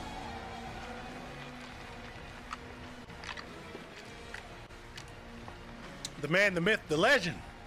Hello, Ed. Hey, Jeff. Fancy seeing you here.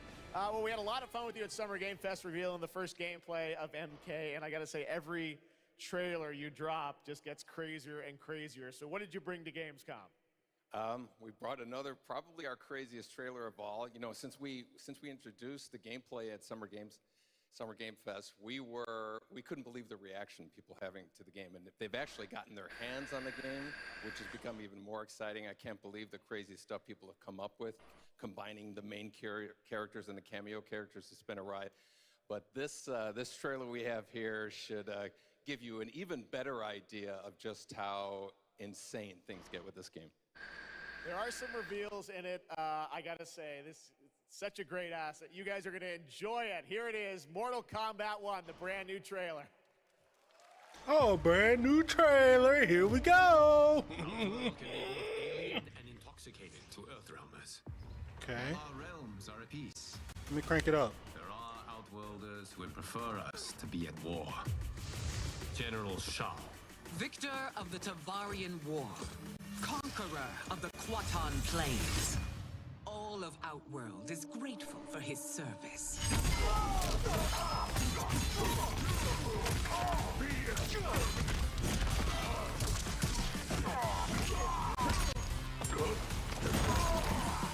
You would consign us to endless war. Better that than be Liu Kang's lapdog. Did not your illustrious As always, Sindel looking pretty as always. last resort. Do not forget that, General. Oh!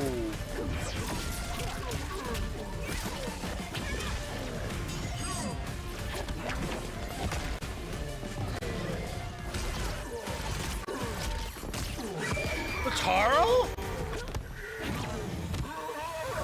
We gather once again to honor my late husband's legacy, to continue the tournament that he founded with Lord Liu Kang. Empress Sindel. Let us meet your champion. Earthrealm's champion is Raiden, Your Majesty. Is it me? Or is Earthrealm's champion scrawnier than usual? He has earned his place by embodying the very best qualities of Earthrealm's people. I am ready, Your Majesty. Whom shall I face? Yeah, we didn't get a chance to see Raiden. Ooh. We will destroy your champion, Liu Kang. He will taste no victory.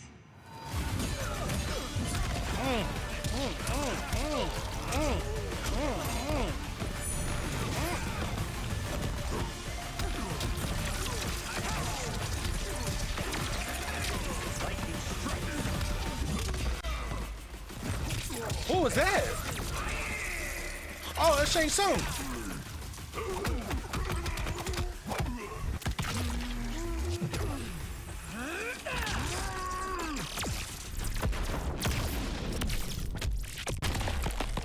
Damn. Oh my God.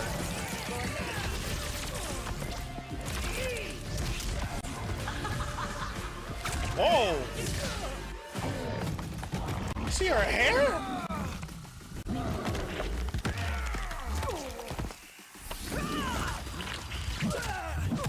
Oh, she turned into like a Super Saiyan a little bit.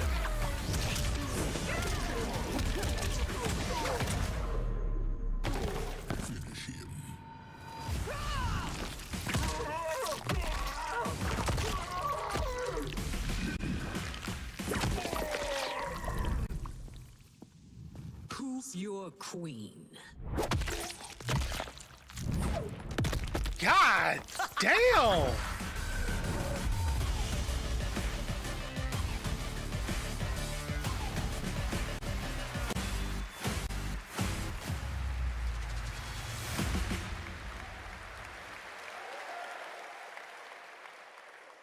Looks insane. All right, time for a tonal shift. Era History Untold is making its first event appearance this week at Gamescom. This turn-based grand strategy game is about building and leading a nation throughout alternative history. The part where she Here fucking is a first look at the gameplay. My nuts hurt. I ain't gonna lie, my nuts hurt after that. God damn. Oh, Jesus Christ. Shit keep getting gruesome and gruesome. I love it.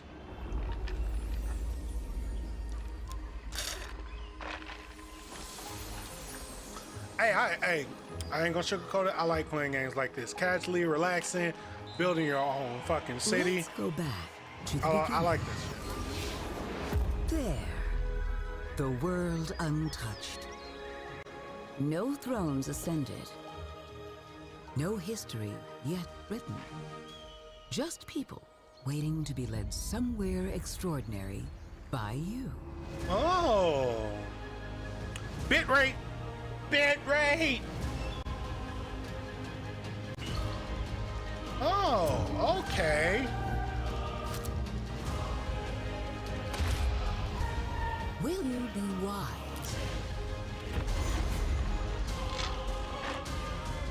Will you inspire?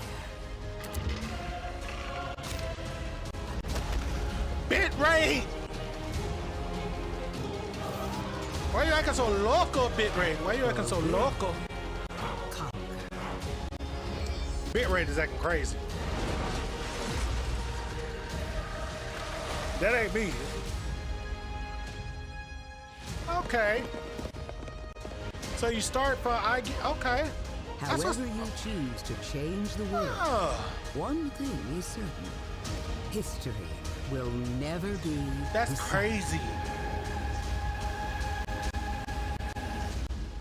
That's crazy. Wow.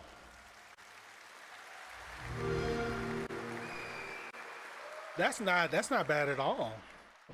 Blizzard has had a long history here at Gamescom, and in its latest game, Diablo 4, you meant to say long history of people bitching.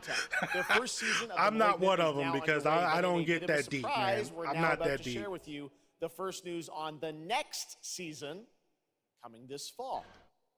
I don't get that deep, man. I'm not that deep. I mean, if I find some issues, I'll be like, man, this is messed up. But they is taking this game to the ultimate limit. Diablo 4 is just getting shitted on. I don't play it. I don't know if I'm going to play it. I know a lot of people like, oh, don't play it. Don't waste your money. Man, fuck you. I waste my money on whatever the fuck I want. Do you work for me? No, you don't. Do you cash my checks? No, you don't. Do you pay my bills? No, the fuck you don't. So don't tell me what to do with my fucking money. I say that shit in every video, every reaction. Like, don't tell me what to do with my fucking money, because that's gonna piss me off. I can do whatever the fuck I want.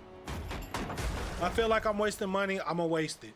It is what it is, because guess what? I'm gonna make it back either way it goes. So if I want to spend $70 on fucking Diablo 4, I'm gonna spend $70 on Diablo 4, because I might have a different perspective of the game than everyone else is having with the game. I might like it and enjoy the fucking game. Other people are fucking hating the game and down in the game and shit like that. I haven't got my hands on it to make that fucking decision. And I don't need a fucking video to tell me what I need to do. Like, fuck you. Don't tell me what I need to do. Unexpected. Jesus! My God! And they'll never see you coming. Track them. Hunt them. Kill them. In the realm of darkness, we are the beacon of light. Let our stakes pierce through the hearts of the damned. For tonight, we hunt. Season of Blood, join the hunt. Gamescom, please welcome actress and producer Gemma Chan, who is voicing the role of vampire hunter Eris in the Season of the Blood, and the general manager of the Diablo And the thing of it is, there are people that are enjoying the game, and then you got these other motherfuckers. And I'm just gonna say it. Other motherfuckers on these top streamers sitting here just dog shit in the game. I know this is your first video game. Because they feel like they can do that. It is my Which first they video can. game. But I have always you're appreciated bringing in how a community of fucking in all people its different forms, and in that some ways, dislike the video game. games are very much like interactive cinema now. So I haven't was seen so not excited one to good play thing this said about the character, fucking and game. Like I said, I thank you haven't for played the inviting me game to yet. The world of Sanctuary. You did an excellent But job. me I can't looking wait at for people other to streamers hear and you. shit like that, and how they play this game and they talk bad about it and shit like that, it's like, well, stop playing it. October. What can you tell us about the And stop character saying you're that, oh, playing? we just play bad games because we can't stop playing them. Eris No, you is can stop a playing them. seasoned vampire You just hunter. want to keep She's going to dragging the be shit your on and badass on and warrior on and on companion and on as and you on and fight on your and on. way through the You just perils of want to Sanctuary. keep talking She's bad complex. about the She's fucking seen game quite a bit of horror in to her the point your lifetime, fucking so head's gonna initially explode. she comes across as a little bit cold It's as simple and as jaded. 2 but clicks. in a fight, she Click will on the definitely 3 have your clicks. back. Click on the game. Good to know.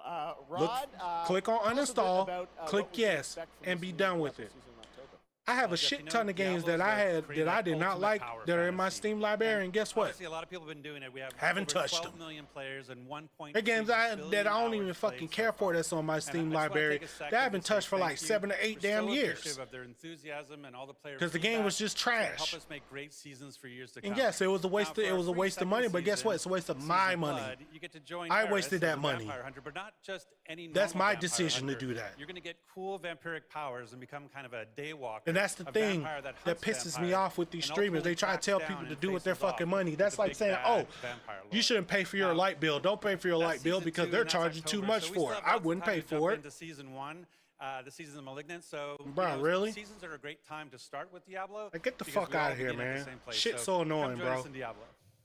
Oh, I said, man, as soon as me and my homeboys, we start this fucking podcast shit, people are not gonna like us. So we the type of motherfuckers, we do not give a shit about other people saying, we don't give a fuck about other people's opinions. We just one of them dudes that we pretty much will tell you in your face, fuck you and fuck your life. Like, for real, we don't care. Where danger lurks If we like the game, we like the game. If we don't like the game, we don't like the game. Do we give a fuck about other people's opinion, reviews, and all this? No, we don't give a shit. We go off what we fucking like. What is this music? I believe the kids call it K-pop What in music. the hell is this? K-pop. Turn it down. Leave my music alone. Shut the hell up. Words have power. They can give you strength. Ready for this? Stand still. Words can bring people together and tear them apart. But if words hold so much power, he has no respect for you. She's right. The question is, what do you have to say? I think we can all agree That's my far. trailer voice was.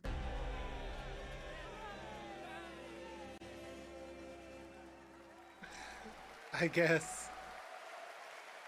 That's a really fun indie game. Thank goodness you're here. And now to completely shift the tone again, I'm here with Sam Lake, who's going to take us to a very dark place with Alan Wake. Yeah. 2. Sam, welcome to Gamescom. I need to play the first one, man. I got to play that one. I have it on my PS5. So much fun. We announced this a few years ago at the Game Awards and at Summer Game Fest.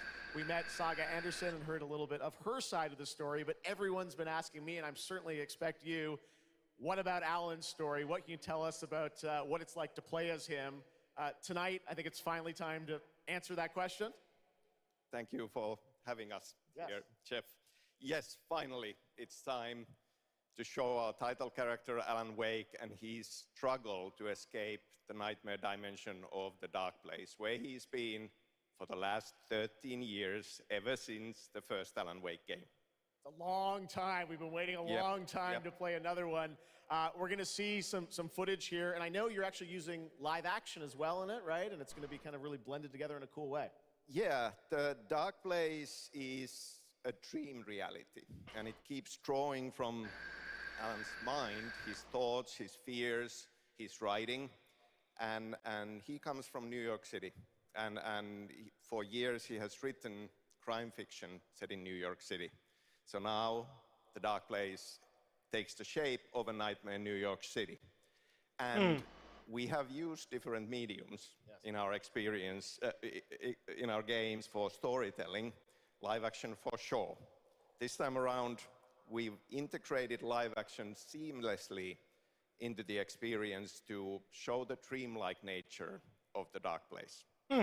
This game, I cannot wait. We don't have to wait too long. It's coming in October, but let's take a look now at the brand new trailer for Alan Wake 2. Sam, thank you so much. Thank you. Here we go. In a horror story, there are only victims and monsters. And the trick is not to end up as either. But trapped by the genre, we're all ripped to pieces along the way. No! Welcome! We have a great show for you here tonight. Alan Wake, one of my all-time favorite writers, and guests on the show. He's here to talk about his latest book. Initiation tells the story of a fictional writer named Alan Wake, who is trapped in a nightmare, desperately trying to find the manuscript of a novel he has forgotten he's written. Did you write these pages, Mr. Wake? I'm trying to remember it. You're the killer, the cult leader. No! You've got the wrong man!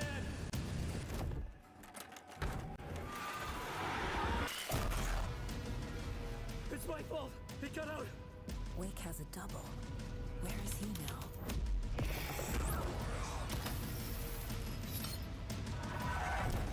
I don't want to be in this, or just write me out of the story.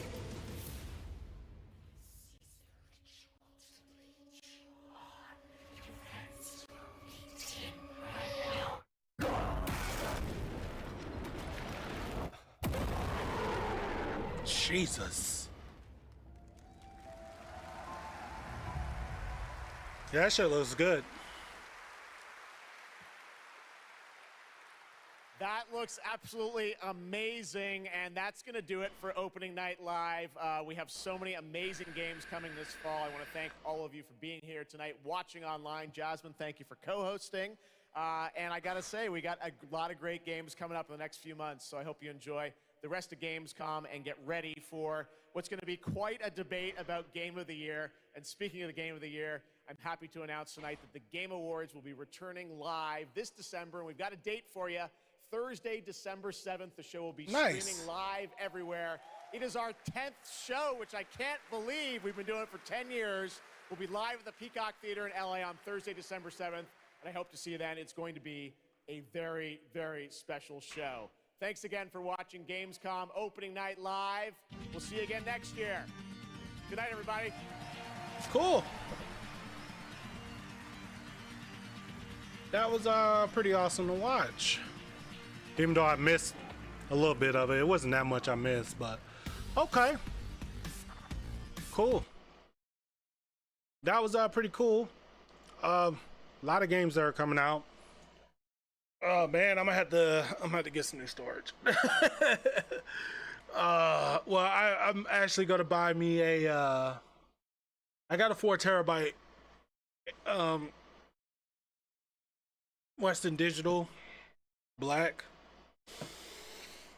Not HHD, but I'm gonna switch that out and get a I'm gonna go ahead and get a 4 terabyte SSD. I should have did that when I did my build, but it was like, I mean, it's like when you're on a budget, that's kind of like what happens. And at the time, those SSDs wasn't on sale at the time when I was doing my build. So, but apparently they've been going on sale, and they've been on sale for like a good 2 months now. So I wonder if they're doing like this early fall sale or something. I don't know what they're doing, but yeah, I'm gonna definitely get one. But at the beginning of this, man, that really pissed me off. Like, I got tilted as hell, and I'm still kind of tilted about that situation. Like, the shit gotta stop.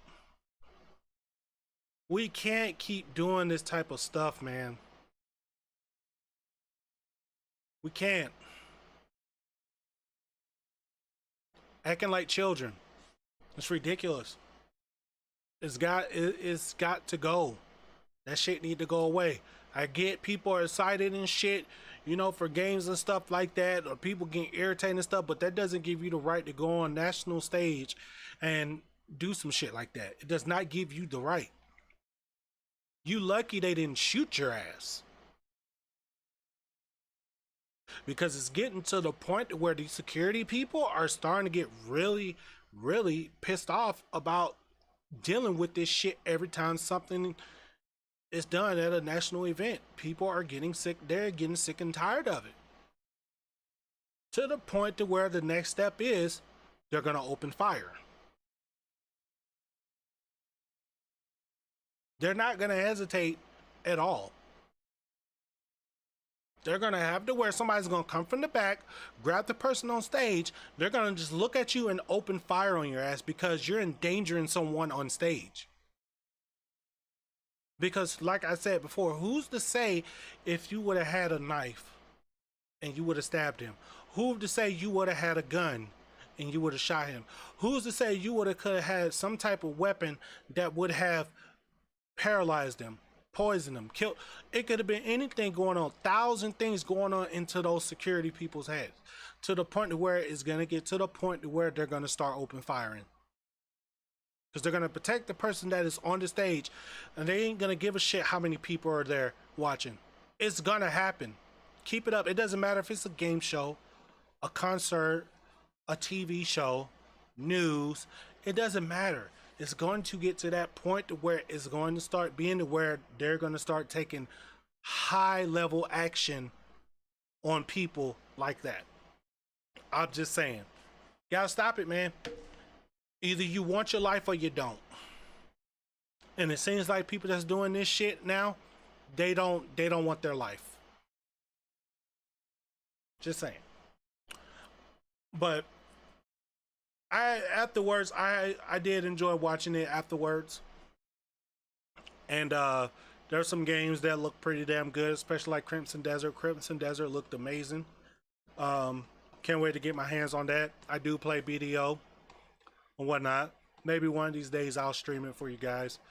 Right now, the reason why I haven't been doing any streaming is because I'm just trying to get myself situated with a job. Lost my job, got laid off 2 months ago. Yeah, about 2 months, going on 2 months ago. So it's been kind of tough for me to look for some work, but I am. Oh, excuse me. Really haven't been doing any reaction videos, because I mean, there's really nothing to react unless, you know, you guys have something that I might like reacting to. You know, I do have my Twitter down in the description linked, or whatever. So yeah, just send me stuff. I mean, I do get notifications on my phone, or I check my email every day. So if you have something, drop it, man. Just drop it. I say I'm mostly into like racing games, RPG games. I'm getting a little bit into like simulation stuff like Truck Simulator. They have like this one called Bus Simulator. I'm just trying new things.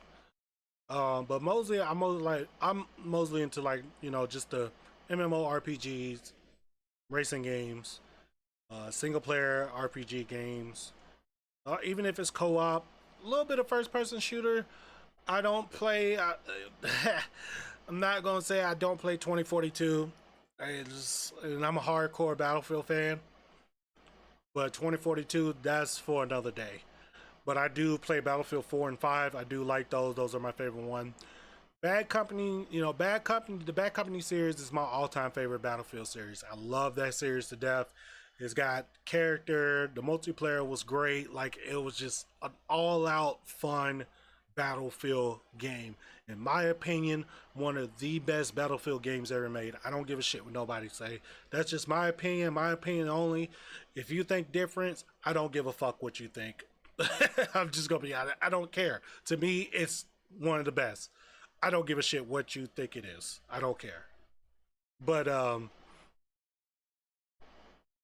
played Destiny 2 or whatnot. I know, wow, they just dropped the update like they said. Oh yeah, Season of the Witch. Destiny 2, playing a little bit of Exo Primal, Guild Wars 2, New World. Getting back into like some of the older MMOs like Soul Worker, Vindictus, and stuff like that. I do go back and visit those because I do like them. Not gonna lie, I do like them.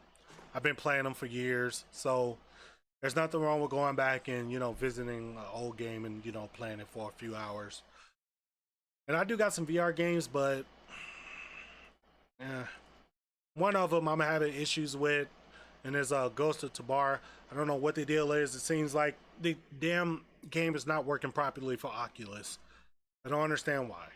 Everyone else is having a great old fucking time on the Quest 2, Vi, and shit like that. It's like, I don't know if the fucking developers hate the goddamn headsets or what. I don't know what the deal is, but Oculus CV1 is having a bad time, and no, I'm not fucking getting no Quest. I do not like the Quest. I cannot stand it. I do not like the way the Quest look. I don't like the color of the Quest. I don't like the way the controllers look. I cannot stand it. I looked at the Pro.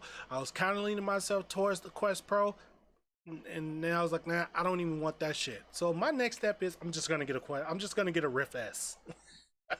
I'm sorry. I like well, shit that is well designed, and to me, in my opinion, the only thing that was missing with the Oculus Rift was the fact that people that wear glasses, they had to buy the special cushions for the shit, which is fine, and which I did. It cost me $30, but it was worth it. It was worth $30.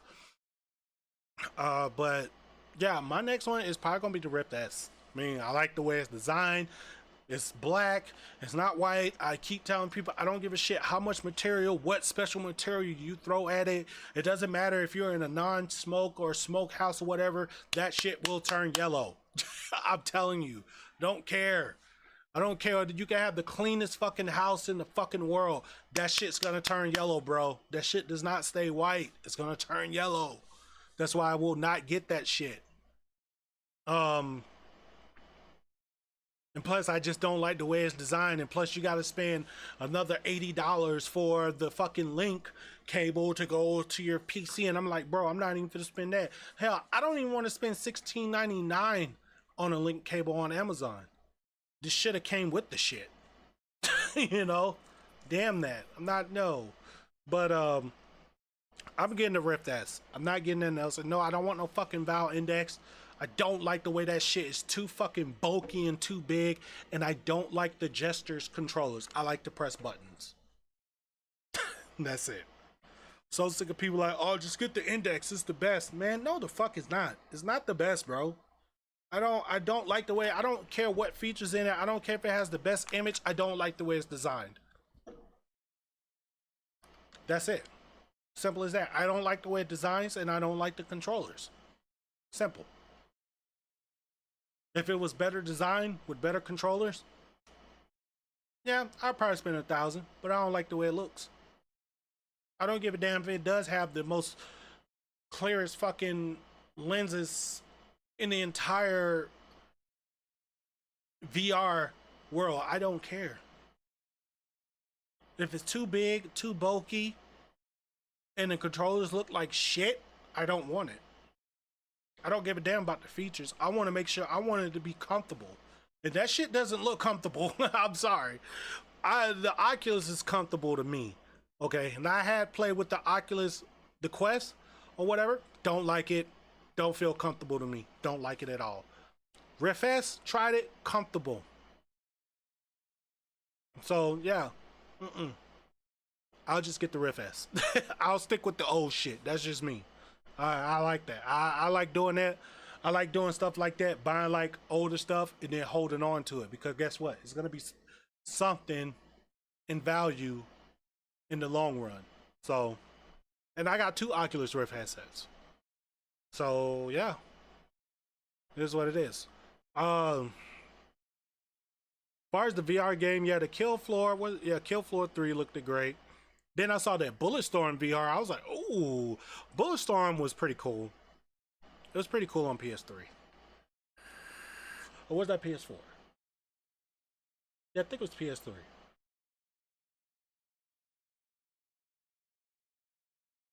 It was probably PS3 or PS4. I can't remember. But it was a cool game. Yeah, like I said, there's a lot of games coming out this fall. Yeah, some damn good games, but yeah, I don't even know what I want to get. I don't. I don't know what I want to get first. But yeah, that's gonna be it. I'm like tired. I had to get up this morning. I had to take somebody to work. I didn't even go back to sleep. So I'm gonna go nap. You can watch this whole thing. You can watch when I had went off on those 2 guys. Went on stage, because I was terrified for his life, dude. That shit was like, my hair stood, like literally my hair stood up when I seen those 2 guys on stage, because I was like terrified, like something was gonna happen to him. And I'm sitting here like, oh my God, I hope nothing fucking happen. Like, I get like that when I see shit like that live. It like my heart was going in every fucking thing, bro. Like that shit was bothering the shit out of me. Scared the fucking shit out of me, man, because I don't want to see nobody get hurt on live stream. I don't. I that's something I don't want to do. But motherfuckers like that, yeah, I want to see them get hurt. I want to see them get beat the fuck down. Shit, I want to see them get just dismantled. Shit, because you deserved it. You deserved the shit out of it. But I'm out. I'm done ranting. I'm finna let Destiny 2 upload or update, and I'm finna go take a nap. So hopefully you guys like all this stuff. I know it's like 4 hours and 15 minutes. Hell, enjoy all 14 hours and 15 minutes of it. But I'll be back around. So thanks for stopping by, and I'll see you guys next time. Peace!